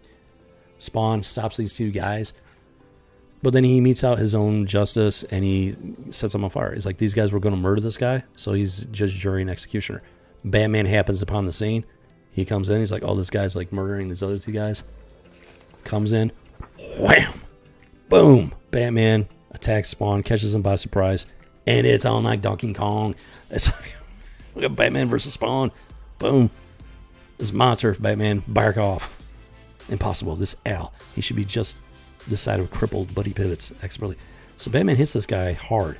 Like this guy's in the process of burning these other two guys alive. So Batman he pulls out all the stops. He doesn't pull any punches. He comes in with this guy with like, just a fury of the force of a rhino. And this guy should have been like incapacitated if he was a normal human being. But the guy just pivoted. He's like, hey, back off, man. He like shrugs it off. Batman's like, wait, what is going on here? He knows that there's something going on. Something going on. And so he knows that he realizes immediately there's something about this guy, and he just presses. He knows that he has to press the attack. I mean, this is Batman. He's the world's greatest detective. The critical thinking, just boom, boom, boom. Faster than synaptic lightning. And he's like, it's like punching a brick wall and stuff like that. And he's like kicking a slab of granite. So he knows this guy, this dude in this weird costume is more than just human. He knows there's something going on with him. And yeah, Al can take punishment of the superhuman variety. No reason to be nice. So he knows he can just let loose on this guy because he's not like the normal bad guys he goes after. So yeah, they're just going at it. Batman versus Spawn. Boom, boom, boom. The fight of the century. It's exciting. It is. This is people were waiting for this for so long. They were so jazzed and psyched up about it. So they're doing it. They're doing it. They're doing it. They're fighting. They're fighting. Boom, boom, boom.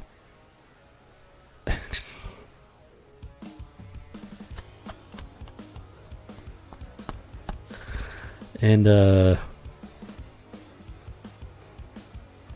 so they basically fight each other to a standstill. So even though Spawn is actually on the superhuman side of, he's stronger and everything than the regular human. He can take the hits, but he's not impervious. Not like Superman. So they do get. He's not on Superman's level. So they fight to a draw. Batman retreats. It's a tactical retreat, and Spawn decides to engage in his own tactical retreat. He takes advantage of it. He's like, they're both surprised. They surprise each other, and they both engage in a tactical retreat.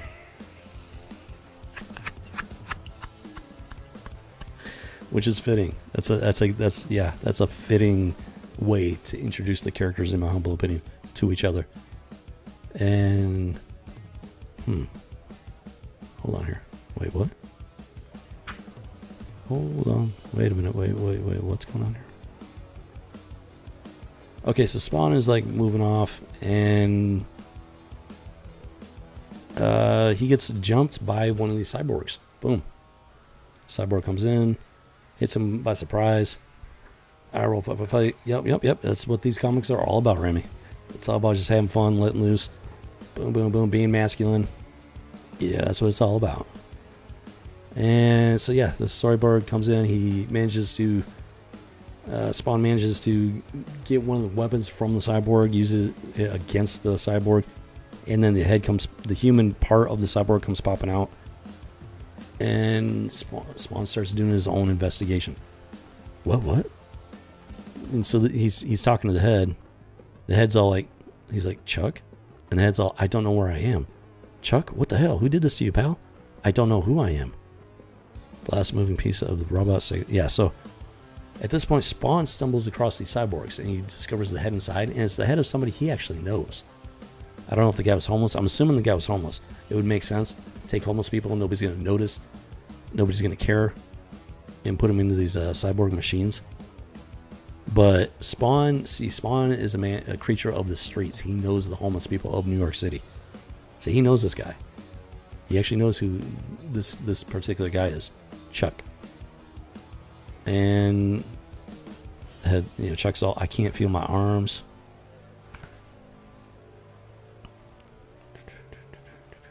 Yeah, this Dr. Margaret is part of this. She is definitely part of the cyborg creation. So this is the point where Superman and Batman are both pulled into this thing, and they both want answers. Spawn actually knows this guy, so it's actually getting personal for him right off the bat.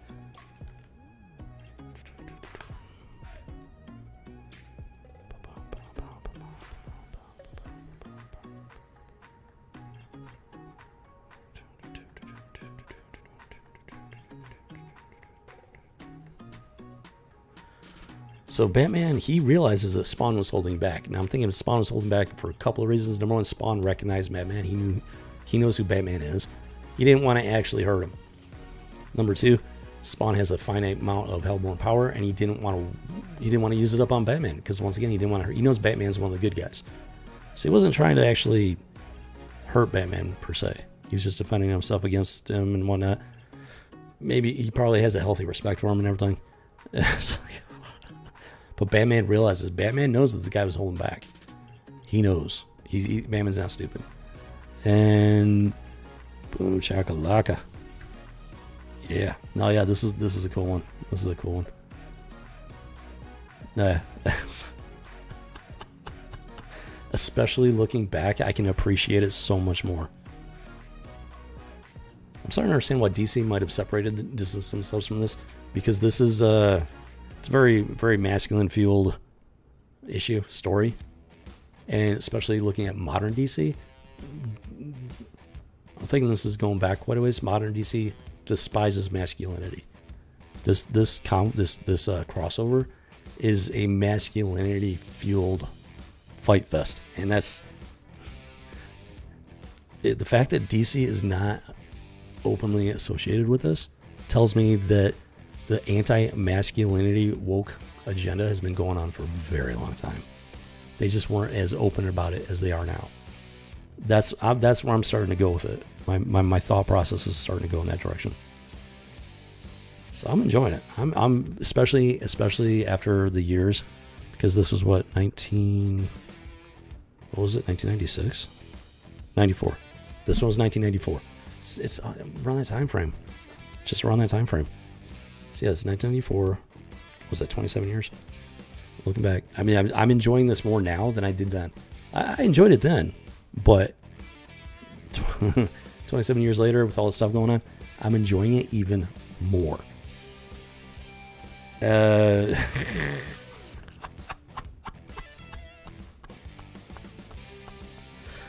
early on, Batman found those gloves and everything, so he decides to put one of them to use because he knows he needs the extra punch against this Spawn guy.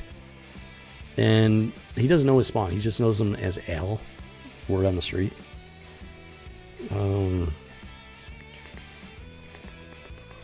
He gets the jump on Spawn again. Spawn's all like, Spawn doesn't want to hurt. He knows Batman is one of the good guys. He's like, idiot, you're an idiot. I'll tear you apart. Like if Spawn cuts loose, Batman might be in trouble. Because Spawn is a supernatural being and he does have the ability to tap into Hellborn power, which he doesn't want to. He's actually trying to redeem, find a certain amount of redemption for his sins while he was alive and everything. Even though he's past redemption, he's still trying to find redemption. That's what makes Spawn kind of more of a tragic character. So they're going at it. Batman's trying to stop Spawn because, Spawn doesn't, Spawn will take people out. He will take, the guy that became Spawn, he was a soldier in real life, so he's used to going into war and stuff like that. As Spawn, he doesn't really answer to anybody. And if he is judge, jury, and executioner in a suit, Batman being he's still human and everything, lives by the law and everything, still tries to. So there's that natural conflict between the two, even though Spawn is technically a hero, is kind of an anti-hero, but he's a hero. He's a fairly complex, tragic character. Batman is very much on the human side of things, though. Human side of life. Yeah, he's... Whoa. Oh, hold on. Okay, so yeah, they fight each other to a standstill. And, they're both huffing and a puffing, kind of sitting there. Still talking trash to each other. But then in that moment, when they're both kind of down, not out for the count, but they're down, those cyborgs come in. One of them gets the jump on Batman as a mortal wound right there. He hits an artery as he impales Batman and everything. Spawn's like, they're killing him. He realizes that Spawn realizes that the cyborg is on the verge of killing Batman. And like I said, Spawn's not necessarily a villain per se. He's a supernatural being that exists outside of human society and law. I'm not saying that I'm not justifying some of the stuff he does, but he's not a villain per se. He has respect for Batman. He does. That's why he's been pulling his punches and everything. And so he jumps in trying to save him. Wait a minute, hold on here.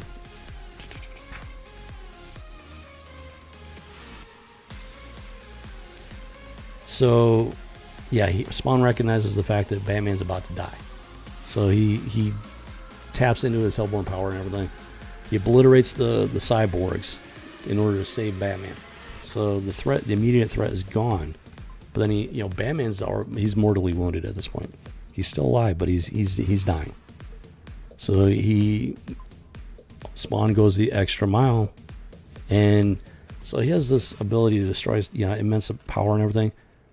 But he's able to heal, apparently, which I did not know that.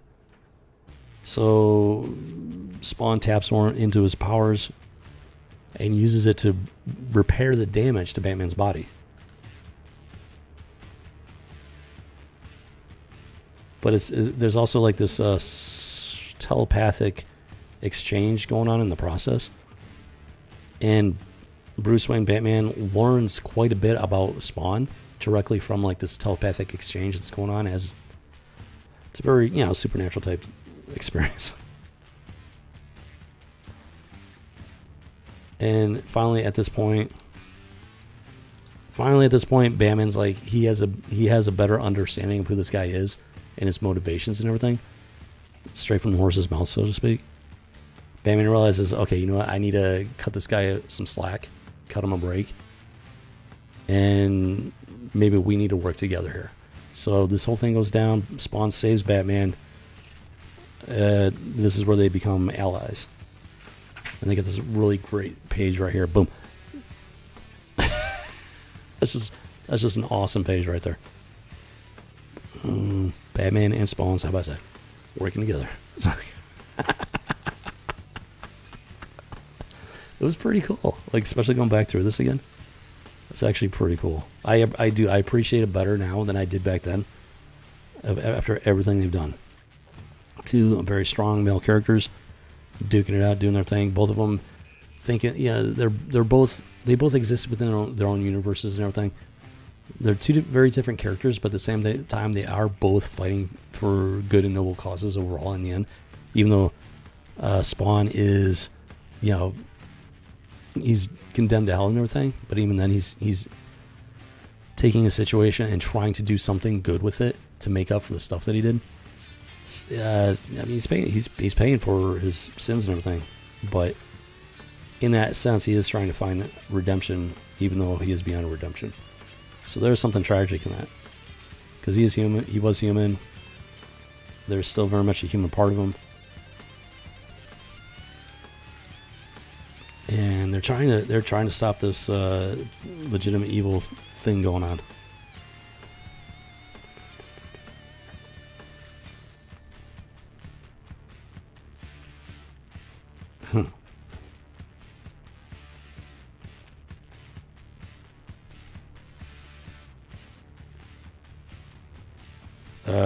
Oh wow, okay. So in short order, they catch up to the woman behind this, and she's a mad woman. She's the villain, murdering people for, and now, so as they're going in. Yeah, Normally, Batman would bring her in, let the justice system do its thing. Spawn is a supernatural creature. He used to be human. There's still a human soul to him and everything. He's still human in that aspect, but he's been through some traumatic events and whatnot. He did some bad things before he died. He did. That's how he ended up. But he was trying to find redemption. So it's an interesting character. But Batman's like, no, you fool. She doesn't have to die. And Spawn's like, why not? I mean, she murdered countless people. They know she murdered people, creating these cyborgs. Spawn is, why not? Batman has no answer.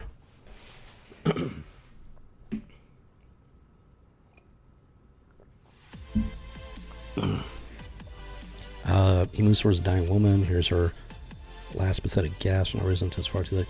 She's all my dreams, a better world, a paradise. Yeah, so she's a nut job, straight up nut job. Using, emotional justification for her lunacy. But she has one last hurrah, I guess you could say. She activates a nuclear missile. Boom. Launches into the sky and everything. And they realize that they haven't quite won. So Spawn uses his abilities to teleport them to the missile. Yeah, so Spawn teleports both of them to the missile itself as it's in flight. Talk about crazy. Yeah. That's not something Batman could do on his own.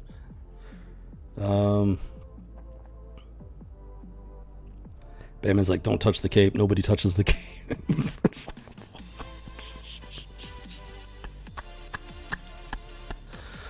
So even though they have at the very least a temporary alliance, he's still Batman. He's still Spawn. They're still, don't ever touch the cape.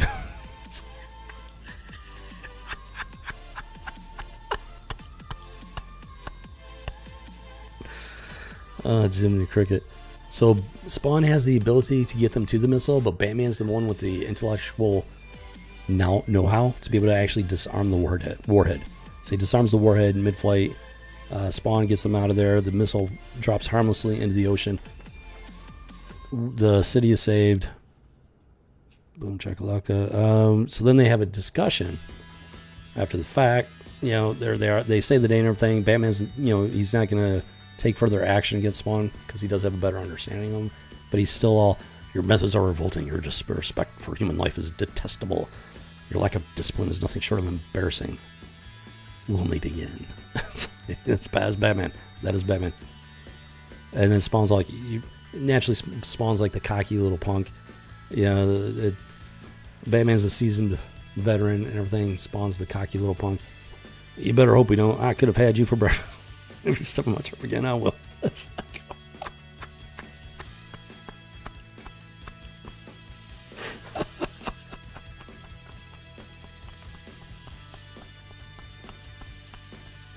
and so even though Spawn is, he was human, even though he's basically like the supernatural character this way, He's still got Spawn still has the flaws that he had as a human being here. So even though he's a supernatural being, he is operating in the human world. Batman's like, you need to get your act together. And he's actually trying to. Batman's actually trying to take on a mentor role for this guy. Mentor role for Spawn. And that's Batman right there. That's what Batman does. He doesn't just give up. He doesn't just walk away. He's like, you need to get your act together. And he's like, yeah. And this is what Batman does. He assesses a threat and he finds a way to neutralize it. Even if it's not like an immediate threat, if it's a potential threat in the future, he finds a way to neutralize it if it becomes an active, clear and present danger. He's like, I don't have power in hand to bring you down right now, boy, but I'll get it and we'll meet again. So Spawn's like, so he mouths off. Then at the last second, he's like, what do you say we just bury the hatchet? So at the last second, Spawn swallows his pride enough to say, hey, let's bury the hatchet. And then Batman's all like, bury this. Flings a couple of batarangs at him.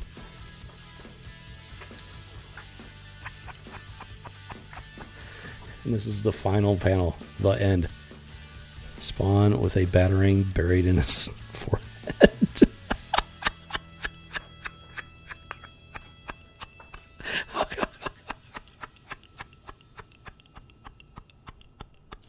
He's just like, it's just a great ending to it. It's yeah. I mean, the Batman, Batman's Batman. He's a good guy. But Spawn is by and large a good guy. But I mean, there's some crazy supernatural stuff going on with him. But he does still operate within the human world. And so Batman's like, he's like, you lack discipline. You need to get your act together. He's telling Spawn, I'm gonna keep my eye on you. We will meet again. It's like you need to. He's like, he's giving. This is Batman's way of offering him a piece, olive branch. That's Batman's way of doing it. Spawn is just like, hey, let's bury the hatchet, but he doesn't want anything to change. He's just like, let's just bury the hatchet and leave things as are. Batman's like trying to take on a mentor role. His way of offering an olive branch is to take on this mentoring role. And it's like, you need to get your act together. So Batman's trying. He's actually trying to get through to the kid. He actually is. But he's not going to turn a blind eye to this stuff either at the same time, It's like, okay, so he has this better understanding of this character and everything. But he's not going to just turn a blind eye to it. He's like, you need to shape up. And so he's giving them the opportunity to rein it in, to find discipline, stuff like that. Spawn's like Spawn, he clearly has respect for the Batman. He could have done some serious damage to him, and he didn't. He chose not to. So that shows that there is a good guy in there. There is a good guy in there. Like those guys that he flambéed them and everything, they were in the act of committing murder. So it's not like he's going around like just flash frying people willy-nilly. He saves it for like the worst of the worst. And that's he should have left it to this. He should have trying to be some sort of like hero type character. No, he should have stopped him, turned him into police, let the justice system do its work. But the fact that he's already dead, and he's a supernatural creature at this point, with a human core, he does kind of operate outside of the human system. It's a very complex character, a tragic character. Spawn is a very tragic type character. He's trying to be the good guy, and he's struggling with it quite a bit. This isn't like somebody that's a villain, and like they're trying to like make him sympathetic. No, I mean he's legitimately trying, even though he's damned to hell and beyond redemption, with the little time that he's been granted on the earth after his death. He is trying to in some way redeem himself, even though he knows it doesn't actually really mean anything in terms of his soul. But he's trying. It's a very interesting character. It is. Batman at the end, he does recognize that to an extent, which is why he does take on this sort of mentoring role. I mean, there's obviously friction between the two characters.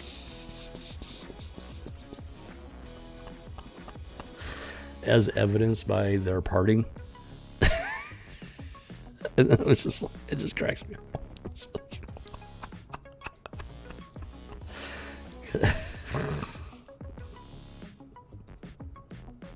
Because I mean that's Batman. And then Spawn, he doesn't retaliate for it. He's just like, you can tell the look on his face is just like, it's almost like Resident. He's just like, I shouldn't be surprised. I shouldn't be surprised. He does respect the Batman. He does respect him.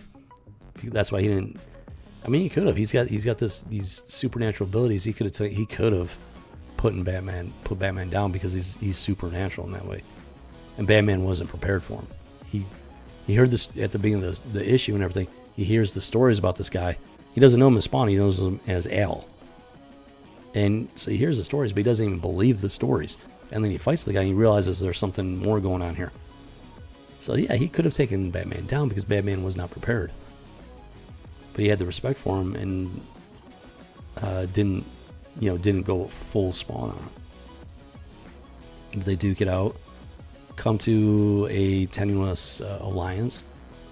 Batman takes on a mentoring stance, but there's still that testosterone going on, which is great to see. I love seeing it. This especially in hindsight, this was a really good story. It was written by Todd McFarlane Productions. DC gave permission for the story, but apparently they wanted nothing to do with it as far as acknowledgement went. DC does not have the copyright to this, even though Batman is one of the primary characters. DC does not have the copyright to this, and it was straight up published by Image Comics. DC didn't want their name attached to this. They were okay with Batman being part of this, but they didn't want their name attached to it. That's telling. That is very telling. At first, it was surprising, to say the least, and confusing. Like, why would they not want their name? I think I'm starting to get it. Going through this is a very masculine, testosterone-driven story. I love it personally. Especially in hindsight, 20 years. I think the first time I read it, I was like, I didn't know what to think of it completely. I mean, it was a fun story, whatever, but it was like, it was heavily Spawn. Like, it was very, very heavily Spawn. And I'm starting to see why, because DC just didn't want to be attached to it. So it was all Todd McFarlane, Spawn, and Image. But they did a really good job of representing the Batman. That's the thing. They respected the character of Batman. They totally respect, and they had fun with it. They respected the character of Batman, and they had fun with it. And I guarantee you, DC would not have done the same thing. I guarantee you, even in 1994, they would not have had that level of respect for Spawn. I'm starting. Here's my theory. My theory is that DC wanted the. I'm willing to bet DC got a cut of it. There's no way DC did not make money off of this, but they didn't want their name DC openly attached to it, which is why it's not present on the front or back of the cover, and why they don't have the rights to it. But I guarantee they got a cut of it. I guarantee you DC approved this purely for the money. This is my theory. They approved this purely for the money, not because they approved of the story. This is a macho, testosterone, masculine-driven story, and I freaking love it.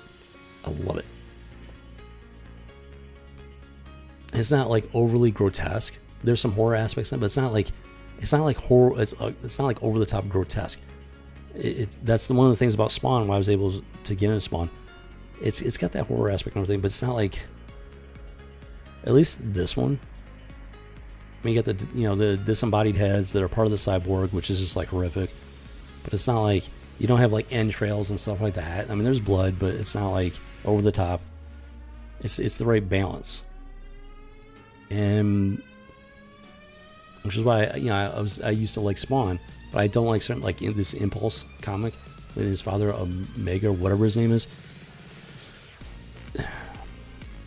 That is not a comic book. That is not a superhero comic book. I'm sorry. Same thing with The Boys. That is not a superhero comic book. It's something else, disguising, masquerading as a superhero comic book. Spawn is a horror superhero type comic. Definitely got the horror aspects of it, but it's not like some of the stuff they're doing today. Just so grotesque, in your face. This was a good one. It was. It really was. And man, I mean, you can tell DC was hands off on this, because there's no, even back then, 1994, I can pretty much guarantee you they would not have not allowed the story to go the way that it did, even back then in 1994. Wow. Okay. Wow. Sorry.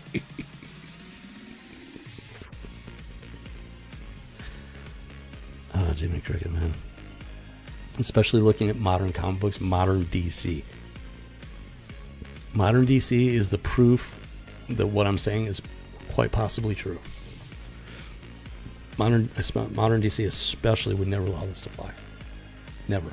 Modern DC would not allow it to happen at all, let alone without their name attached. They would not allow it to happen. 1994, they at least allowed it to happen. Well, you gotta understand something, Remy. You gotta understand something, okay? This stuff it's not made for girls. It's not to say women can't enjoy it, because some of them do. The stuff is not made for girls. And part of the problem with modern comic books is that they made it for girls. And they've got it's part of the woke agenda. Get rid of the male characters. Get rid of the male heroes. Get rid of the masculinity. Get rid of the testosterone. That is the agenda of the modern comic field.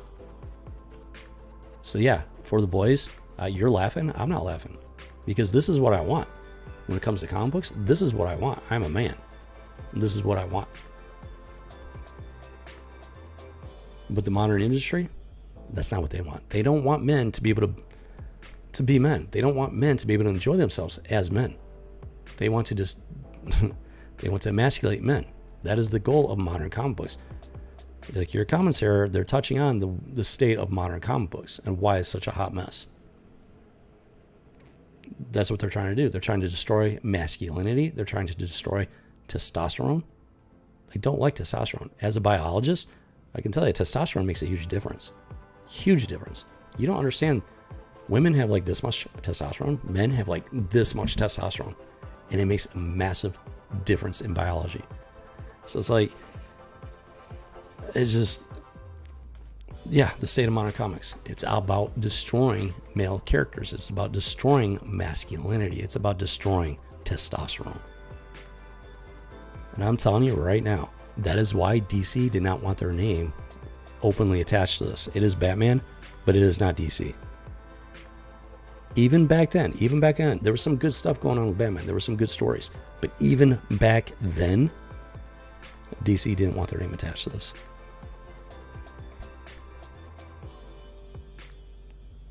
Wow. Yeah, when I first cracked this open, looking at that, I was confused. I was like, wait a minute. And that's the first time I realized DC was not like openly attached to it. I didn't realize that back then. I wasn't paying attention to stuff like that back then. It was Batman versus Spawn. Batman and Spawn. I was just excited. Batman and Spawn. That's all I cared about. But now, things have changed. Now I'm looking closer. My eyes are open. DC didn't want their name attached to this. Yeah, Batman and all rated indicia are trademarks of DC Comics, and that's it. That's it. And it clearly says it does not represent current DC continuity. It very explicitly says it. That's an odd thing. That's a very odd thing for like a graphic novel. I mean, even with the Elseworlds, it just says Elseworlds. It doesn't say this is not associated with DC continuity. You know it's not associated with DC continuity. You know it. You don't have to say it. It's extremely strange that they would put that. It does not represent current DC continuity. It's very strange that they put that in there. Now that I think about it. I don't know if you can read it because it's on green text. Yeah, I don't know if you can read that.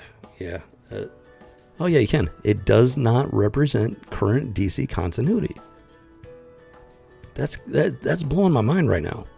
Because I've never seen that before. I've never seen it. Not even in the Elseworld stuff. Almagon stuff. Why you're not familiar with comics. They were always for the boys before. And so, yeah. And that's why, I mean, they destroyed comic books. And it's not to say, no, if women are welcome to read this. This is not Women can read this. There's nothing stopping them from buying this and reading it. But it's not made for gushy feelings. It's not made for estrogen. This is a testosterone-fueled, masculine romp. And I freaking love it. As a man, I love it. Especially in hindsight, 27 years after the fact. When I first bought it, I thought it was cool.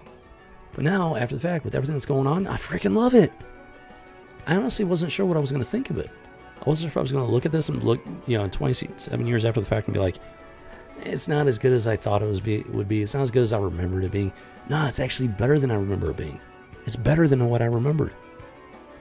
Because because these male characters were written as men. Masculine, full of testosterone. Iron against iron. This is a great example of iron against iron. And I can all but guarantee you at this point, that is why DC didn't want their name attached to this, even as far back as 1994. Because, oh my gosh, the Bible talks about it. Iron against iron. Men are to be like iron against iron. And this is an example of that biblical scripture. Iron against iron. Batman recognizes this. There's something good in Spawn, but he's also on a dangerous path. And in the end, he takes a step back. And he takes on a mentorship role. And these guys are clashing iron against iron. And that is a very biblical statement right there. A very biblical story. And that's why DC didn't want their name attached to it. They wanted the money. They'll take the money for anything. But they didn't want their name attached to it because it was too biblical in nature.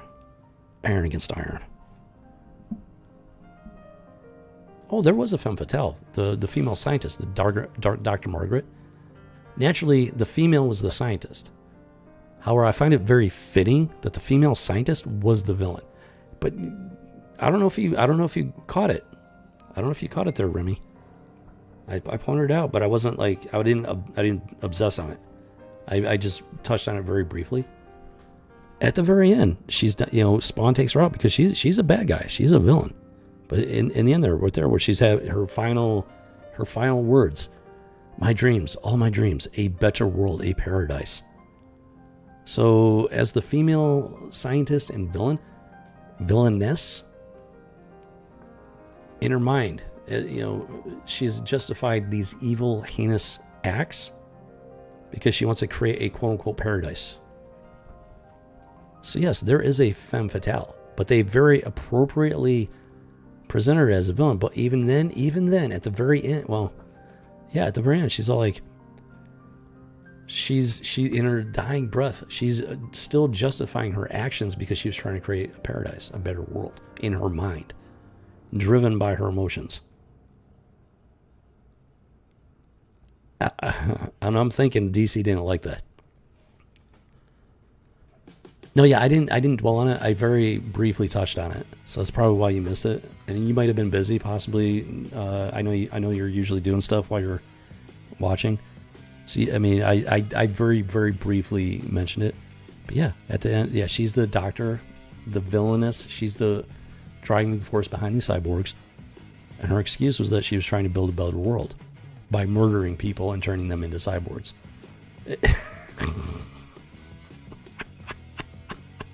So yes, there was a femme fatale. And very appropriately, she was the bad guy, the villainess. And I'm telling you, DC didn't like it. I'm telling you that everything about this, they wanted the money. They were greedy enough to allow it to happen, but they didn't want their name attached to it. Not openly.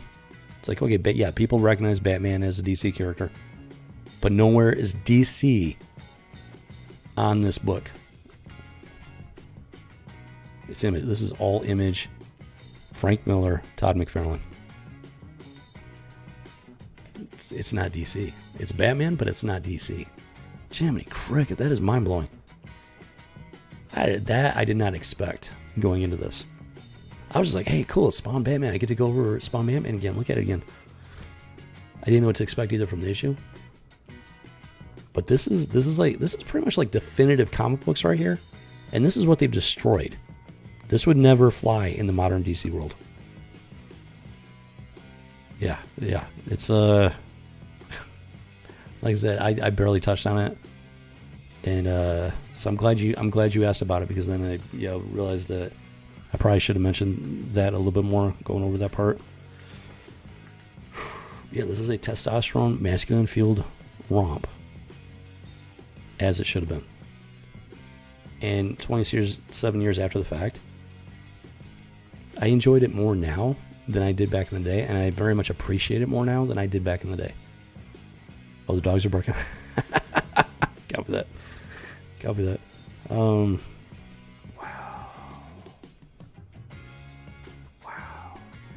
It's kind of mind-blowing. It really is. Like, I'm a little surprised at that one.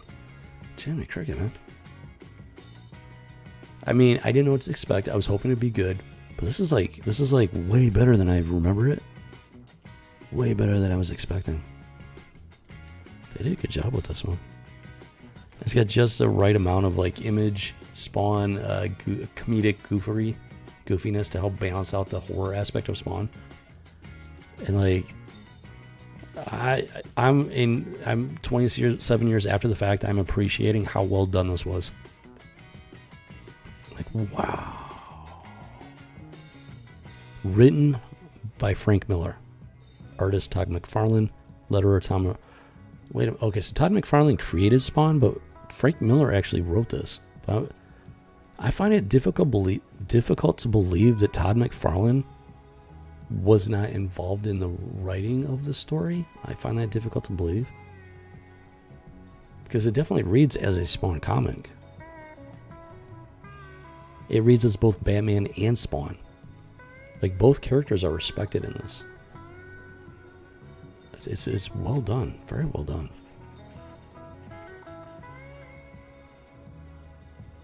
Hold on. Oh, you know what? I did. Yeah, I kind of glanced over this part. I looked at it, but I didn't realize the significance of it. So there was this party on this huge ocean liner freight thing. There's the villainess. She's the one behind all the cyborgs. So there is like this party or something like that, and this dialogue going on. So let me go over this real quick. Distinguished callers, I guess, dear blah blah. When I was just a little girl, sob. Here comes the sob story. The emotional justification for being an evil, horrific human being and doing evil, horrific things to other human beings. Saw the sadness and suffering around me. I decided to give everything hour of my life to healing the pain of our troubled planet as there's past man. Shannon Cricker says, for every mouth we fed, there were millions still hungry. For every mind we turned to love and joy, there were nations of slaves to bigotry and hatred. How did I miss this? Hold on here. There were nations of slaves to bigotry and hatred. It all seemed pointless, impossible. Truly, how can anyone heal the world? Then one day, an epiphany, like a lightning bolt, that struck me. All the confusion, complications fell away. It all seems... It's also simple and obvious. The problem is people. Okay, here we go. People, sweating, farting, meat-eating, land-destroying, cruel, stupid, murderous people. Wow. Okay. People sprawling across the planet, cluttering its natural perfection with endless flush, countless factories and diners, mini walls, toxic waste dumps, concentration camps. With a rumble, a 12-ton hatch glides open. She continues. People committing endless horrors, ruining everything. The problem is people. So she opens up this cargo ship. There's a bunch of missiles and weapons inside. She continues, we stand at the brink of a great destiny, my friends. We have a glorious opportunity to usher in a new world, a world free of pain and fear and war and crime and all the other evils of human willfulness. And all it will take is a war that will grow and grow until the fire is everywhere. Then, when the fires have died, our historic work will truly begin using a trinity of methods. Therapy, technology, and force. We will offer freedom from a choice. Not freedom of choice, freedom from a choice to every living soul. We will free the world, we will heal the world. And then she ends there, by enslaving the world. Now here's the fascinating thing about this. Here's the fascinating thing. At first I was wondering, like, wait a minute. She's babbling off about the usual social justice warrior bullshit. So I'm like, that's not fitting with every other aspect of the story. Like, where's this coming from? I mean, she's literally spouting modern social justice warrior bullshit and nonsense. Like, almost verbatim. This is 1994 from Image Comics. And after going through this is a testosterone-fueled iron on iron masculinity fest, which is just amazing. Batman and Spawn going at it, mano a mano, no holds back. The Ever Given, yeah. I think I understand what you're saying there. But yeah, she's just spouting off social justice warrior bullshit. So I'm like, wait a minute, where's this going? Like, this is not meshing with what I'm reading here. Everything in the rest of the comic. But then she gets to it. The problem is people. Sweating, farting, meeting lifestyle. And she's using her the emotional foundation of her argument to justify genocide, mass genocide on a global scale. What the hell? Wait a minute. So she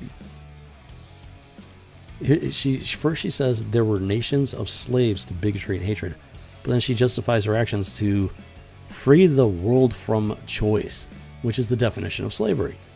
So if her claim of slavery to bigotry and hatred to advocating just outright slavery, period. No, Remy, this is the point that I'm getting at. This is not DC. This is not DC speaking. This is what's so fascinating about it. She's clearly the villain here. No, she's clearly the villain.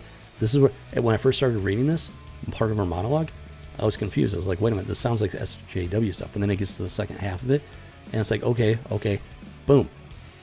She's nuts. She's straight up nuts. She's using this emotional justification to enslave the world, even though she's just talking about slavery as a bad thing. First it's a bad thing, then it's a good thing. She's just nuts. She's nuts. She's off her freaking rocker. And she's using her emotional argument to justify this lunacy.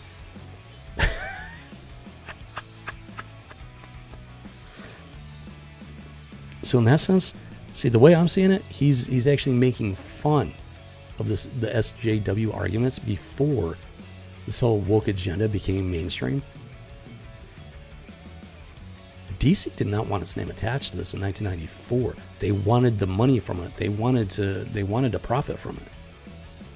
But they did not want their name attached to it. Now, me personally, let me explain something.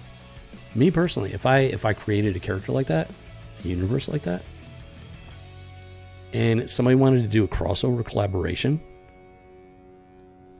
no amount of money would get me to agree to it if I did not agree with the story that they were proposing. DC had no compulsion. DC clearly did not like this story, which is why there's no DC attachment. I'm telling you. But they were greedy enough to want the money. They knew that people would spend money on this, but they didn't want their name attached to it. Do you see where I'm going with this? 1994, they had no values, no morals as a company. They just wanted the money. They didn't agree with the message. Even though they did not agree with the message, they were willing to take the money from it because they knew people would buy it. They knew comic book fans would eat this up, even though they didn't agree with the message with it.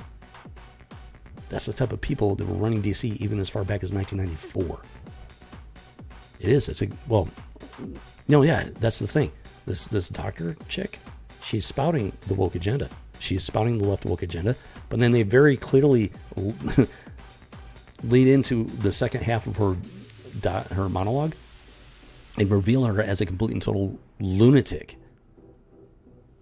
This is fascinating. Remy, this is fascinating.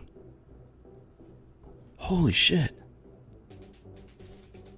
Oh my gosh, Remy, I think we stumbled on something. That's incredible. Oh my gosh. DC was greedy enough to take the money, but they did not want DC attached to this. There's no sign of DC on this, except for the fact that it's Batman. It's all Image, all Todd McFarlane Productions. Why? Because DC did not like the message in this comic. They did not like the message. But they have no morals. They have no values. So they took the money for it anyways. And they actually thought that not having their DC name or image or trademark would somehow distance themselves from the story.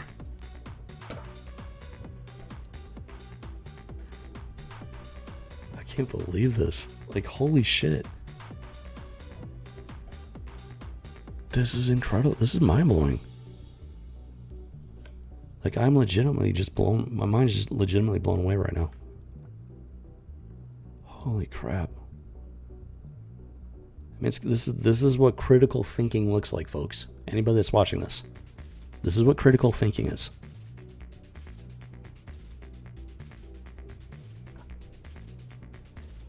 This story, Spawn and Batman, this is a fun, masculine, testosterone-fueled romp, iron against iron. This is a great story. I completely underappreciated this back in the day, 1994 when this first came out. I completely underappreciated. Going back to it, 27 years later, I have a new appreciation for this story right here. And it is so revealing about DC Comics, even as far back as 1994. Now, the woke agenda has been around a long time. It's only in recent years that it has become 100% mainstream and it completely taken over. People are still making excuses for it. They're speaking against it, but they're walking the fence. They're speaking against it, but then they still support it, the foundation of it. And they're refusing. I don't know what their motivation is exactly. I cannot profess to know that, because that's something that's going on inside their mind, their thought process. I am not Professor X. I am not a telepath. I cannot tell you what they're thinking. But this, I mean, these are not thoughts. These are actions.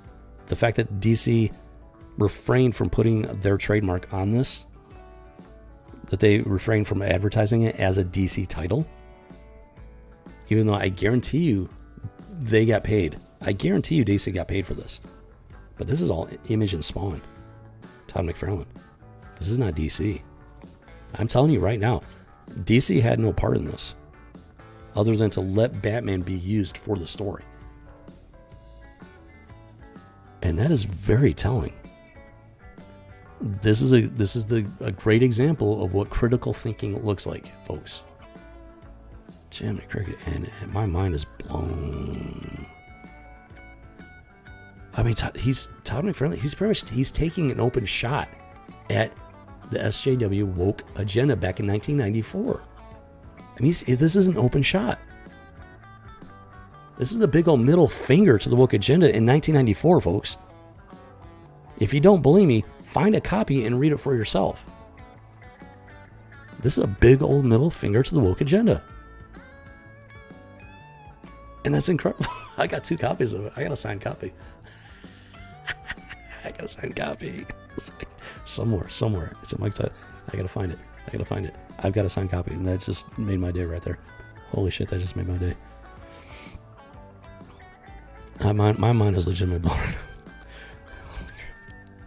I can't.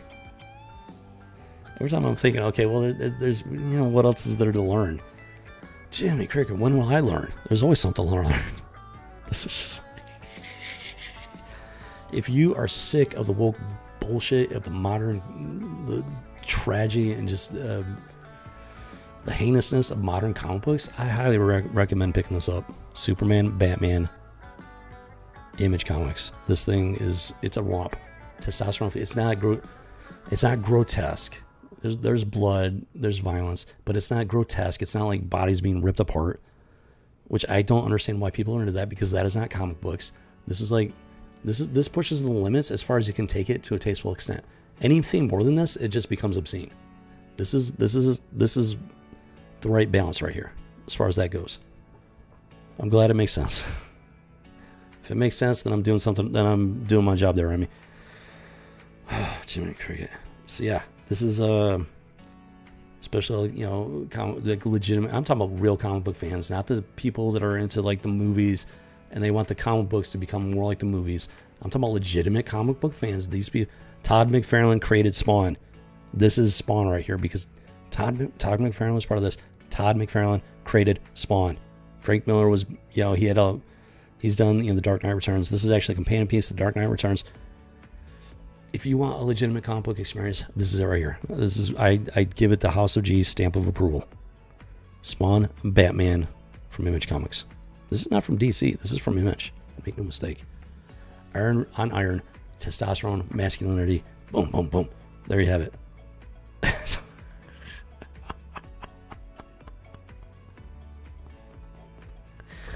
It makes fun of SJWs. It makes fun of the woke agenda. So if you're on that side of things, pick it up, find it, get it. Get her done. Jiminy Cricket. Okay, that's okay.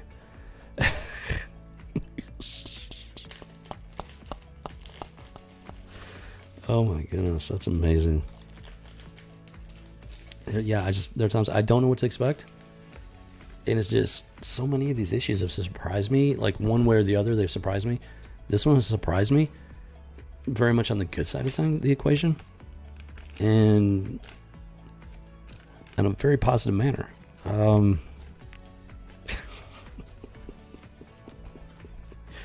could not have planned this better myself.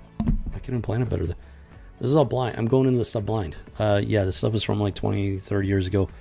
It's been a long time since I read them, whatever. I've very much forgotten most of it. So, this is me going in blind here. I don't read this stuff beforehand, plan it out. This is just me, like, just literally pulling it off the pile. And at this point, there's not really a pile left. So I cannot have ended this any better if I'd planned it. Wow. There you have it. Spawn versus Batman. Well, Spawn and Batman.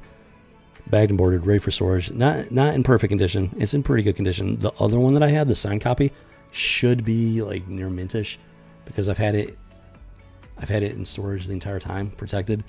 So hopefully, I gotta find it and verify the condition. But I'm reasonably confident it should be in really, really, really good condition, and it is a signed copy. So at first I was like, okay, it's a signed copy, that's cool. But now I'm like, if it is in the condition I think it is, and it is in my collection still, I'm very happy all of a sudden about it. So there you have it, Spawn and Batman, boom chakalaka. This is a good issue, folks. This is a very good issue. Testosterone, lots of testosterone, masculinity, iron against iron, and it openly mocks the SJW woke agenda as far back as 1994. I cannot give it the highest possible. I cannot give it any higher of a recommendation. If you don't have it, find a way to get it. If you're a comic book fan, if you're a Batman fan, if you're a Spawn fan, find a way to get your hands on that issue. It's a standalone one shot, not connected to DC continuity, as very clearly labeled by. I'm telling you, that message came from DC. DC was like, you need to make sure this is in there. We do not want this associated with actual present DC continuity. I'm telling you, that came down from the top. Which means you need to get your hands on it. Oh my gosh. But that just goes to show how weak these people are. They will sell themselves out for any amount of money.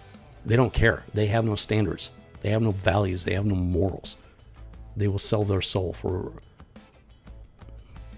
just, gold, incense, silver, platinum.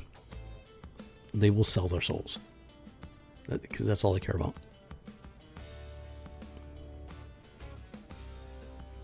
It's mind blowing.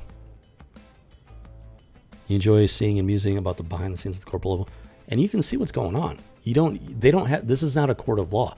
They don't have to sit there and admit this stuff. It's called critical thinking and deductive thinking, critical thinking and deductive reasoning, which is what Batman does. That's what he's the world's greatest detective. He uses his head to figure stuff out. You can tell. Just looking at the cover, front and back, and then inside the very front of the cover, you can tell. Just that alone tells you DC didn't want to be attached to this. They wanted the money. They wanted to profit from it, but they didn't want to be attached to it. That's how weak and greedy they are. That's how willing they are to sell their souls. They believe the exact opposite. The story in here, DC, even as far back as 1994, this story in here is the exact opposite of what the people running DC believed. but they sold their souls. They sold their beliefs for a handful of cash, for a handful of silver. And just critical thinking, deductive reasoning proves it. This isn't a court of law. I don't have to sit there and have a signed confession from these people. Clinton era, it might have been.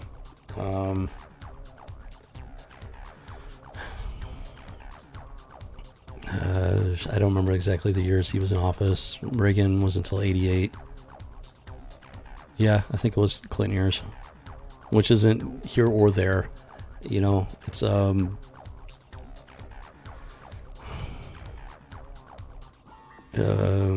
because quite frankly, almost every president except for Trump and Reagan were without a doubt heavily involved in the same agenda. Political parties are a joke nowadays. It's all smoke and mirrors. We're not going to get into that. But Trump was definitely outside of that, and Reagan, I think he was at least mostly outside of it. He used to be a Democrat. Reagan used to be a Democrat, and he switched to Republican. So he's everybody else, both Democrat and Republican. Besides those two, as far as I'm concerned, they were all pretty much on the same side, regardless of their political labels. So, but we're not getting into that. I'm not here for politics. I'll touch on it, but I'm not going to dive into it. Yeah, this issue has been a fascinating live stream, let me tell you. Fascinating House of G. And that was an amazing issue right there. Very much masculine, testosterone fueled, just in your face, just like no holes barred. It was, the villain was very clearly an SJW woke villainess, and they very clearly presented her as such. They didn't make excuses. There's like, this is what she believes. It's a very emotional motivation on her part, which didn't make her actions any less evil. And they did not sugarcoat it. And I'm telling you, all of these factors are why DC did not want their name directly attached to it. They were greedy enough, weak enough to take the money, but they allowed the story to take place with Batman, but they did not want their name attached to it. They did not take credit for it. They took absolutely no credit for this story. That is very telling. Morality just seemed to take a turn at that time, like a significant one. Well, here's the thing. Morality has been taking a turn throughout the last, ever since the 50s. Ever since the 50s. The 60s, you had the free love thing. That's where things really started to... Now, if we're being honest here, the 60s is where everything really, morality took a hard turn in this country. 1960s. And in my humble opinion, pop culture was like holding the line. Pop culture was holding the line. This is proof of it. This right here. This is proof that pop culture was holding the line as far as recently as 1994. Because I guarantee you something like this would never happen today. I don't even know if Image Comics is still in existence. Oh, I can't see it. It's bagged and boarded. I don't know if Image Comics still exists. Because Image Comics was an independent label. It wasn't Marvel, it wasn't DC. It was an independent label. I'm telling you, like, pop culture has been holding the line, and it's finally crumbled. And now they're going after manga. They've destroyed American pop culture. They're going after manga and anime now, Japan specifically. But it's just, morality took a significant turn as far as back as 1960, and it's just been one for the bad guys, and they are the bad guys. It's been one. They've had these little victories, one after the other, and it's culminated in the modern era. So morality has taken several turns, but the biggest, most blatant turn was in the 1960s, the free love era. 1950s was the last real moral decade. Hopefully I'm making sense when I say that. After the 1950s, there was a significant turn, and it's been a series of turns ever since. So yeah, around 1994, 1995, there was a turn. But it's been a series of turns, you know? Damn it, cricket. And the stuff that we've gone over is proof of that. This Spawn Batman issue and the other stuff that we're going to... I've made a conscious decision to prepare for next Monday. And this is going to be... I'm not going to go back through it in detail, but this will be an example to bolster my argument that I'm going to make. Wow. This is incredible. This is crazy. Just straight up crazy. I can't make this stuff up. This stream is only meant to be like an hour and a half, 2 hours, and we're pushing 2 hours and 45 minutes almost. Because it's just like, it's surprising, unpredictable. And none of this is planned, folks. Anybody that's watching this, this is not planned. This is the comic book equivalent of blind playing a video game for the first time. I'm going into this blind. I read this stuff ages ago, decades ago. I read these. I haven't touched them since. We're going through these blind. Image Comics is a comic book graphic novel publisher founded in 1992 by a collective of best-selling authors. Yeah, I know Image was huge. It got big. It got big compared to, like, yeah, it was the third largest behind like Marvel and DC. Yeah, I do remember that. Image was founded by a bunch of artists that they broke away from the big two, Marvel and DC. They broke away, and they founded Image Comic Books.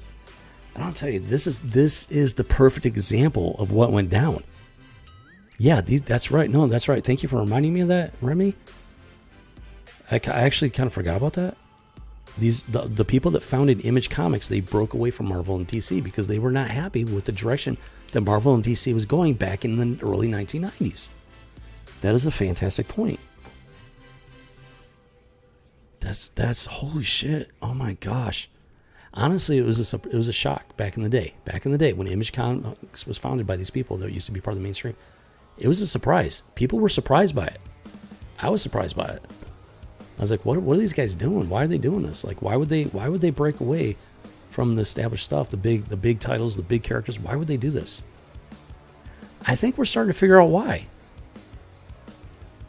They couldn't come out and say, hey, they couldn't come out and point fingers at these companies. They're too big. They would have destroyed them. So they did the only thing they could. They broke away from their own company. Holy shit. And folks, I've never cared about comics before this. No, that's what I appreciate, Remy. You're not even a comic book fan, but you love the stream and everything. That means I'm doing something right. That means I'm doing my job. You know, I appreciate it, Remy. I do. So I appreciate you being here. I love the fact that you are enjoying this because ow. Like I said, it means I'm doing something right. So, and the fact that you're, I just want to say thank you, Remy.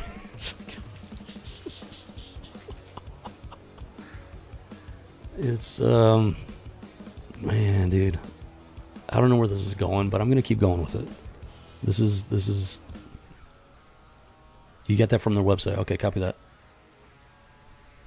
Let me see. Yeah, Image website. Yeah, I'm gonna look that up sometime. I don't know where this is going, but it's going somewhere, and we're gonna keep following this until we get to our destination. This is how we roll here at House of G and Rebel Squadron. Sometimes, at least. Start off with a seed, an idea, plant it, let it grow. It's a form of creative gardening, I guess you could say. And it's not like nothing's ever... my main channel, I'm trying to plan some stuff out, whatever. But by and large, I'm still flying by the seat of my pants. At this point, House of G, I'm flying by the seat of my pants 100%. Next Monday is going to be... Next Monday, and I'm determined to get this done. Next Monday's going to be the first one where I'm actually like reading through it ahead of time because we've already gone through it once. So we're going to go through it again a second time. This time it's going to be more structured, planned out. It's going to be the first one of its kind for House of G. And we're going to dig into it even deeper than we did before. I don't know where it's going to take us. I don't. But it's going to take us somewhere. That much I can guarantee. It's going to take us somewhere. So it's like... Ow. What?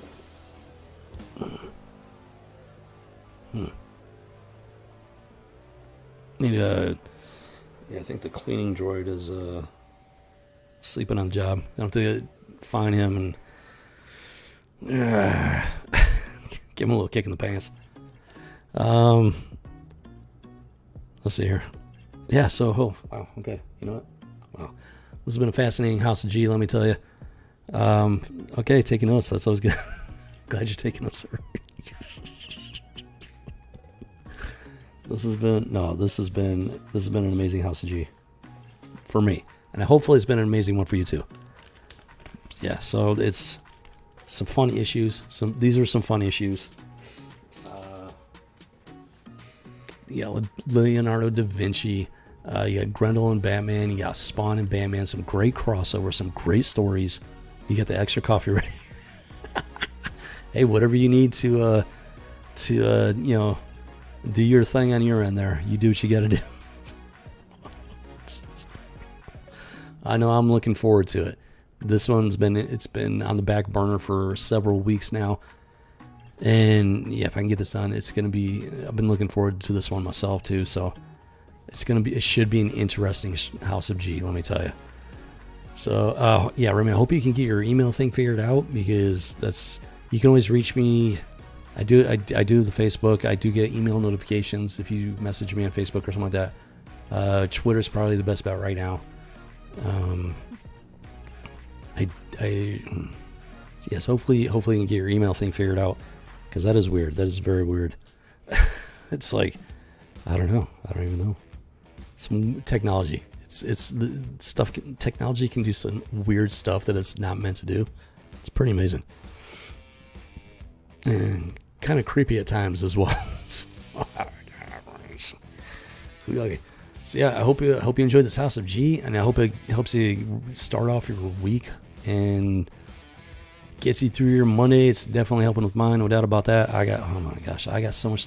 Jimmy Cricket, we're pushing up on 3 hours almost. Yeah, it's about time to wrap this one up here, folks. Give me 1 second.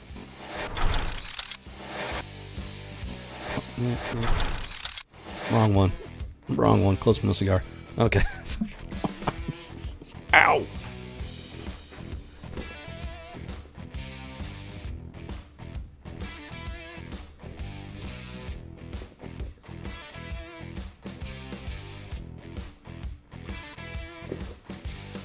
Yeah, that's not good.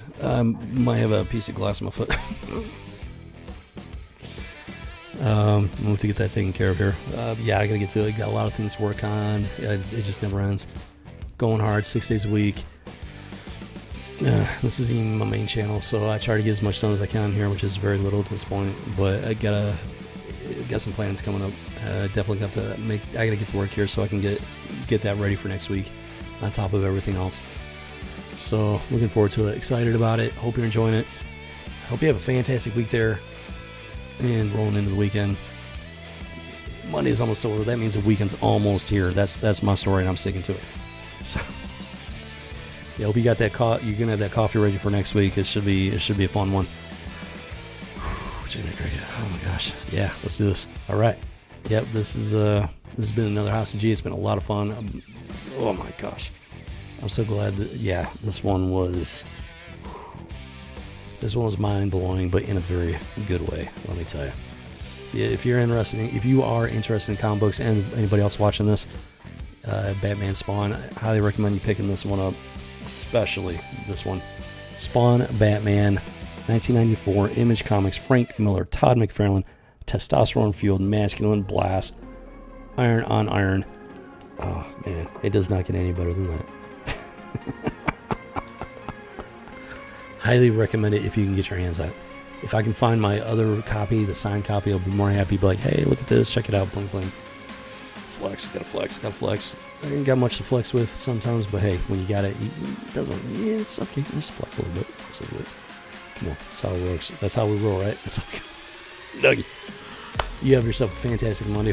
Remy, I hope you can get your email figured out, and I'll see you next week, Monday, at the minimum. I'm gonna make a conscious willful effort to be prepared for that stream. All right, let's do this. You have yourself a fantastic Monday. Have a fantastic rest of your week, and I hope you have a great weekend there. So yeah, if you're interested in video games and whatnot, check out my main channel, Rebel Squadron. Have a lot of fun over there. I stream Wednesdays, Fridays, and Saturdays, and I try to have at least one video upload every Friday. That is my fun channel. That is the if one of my channels takes off and I can make a living off of it, it's gonna be that channel, because YouTube will never monetize this channel. I tell you that much. Ooh doggy. So yeah, you have yourself a fantastic week. This has been another House of G, home of the original geek and the original gamer, speaking into the void. Ooh doggy. All right, let's rock and roll. You have yourself a good one.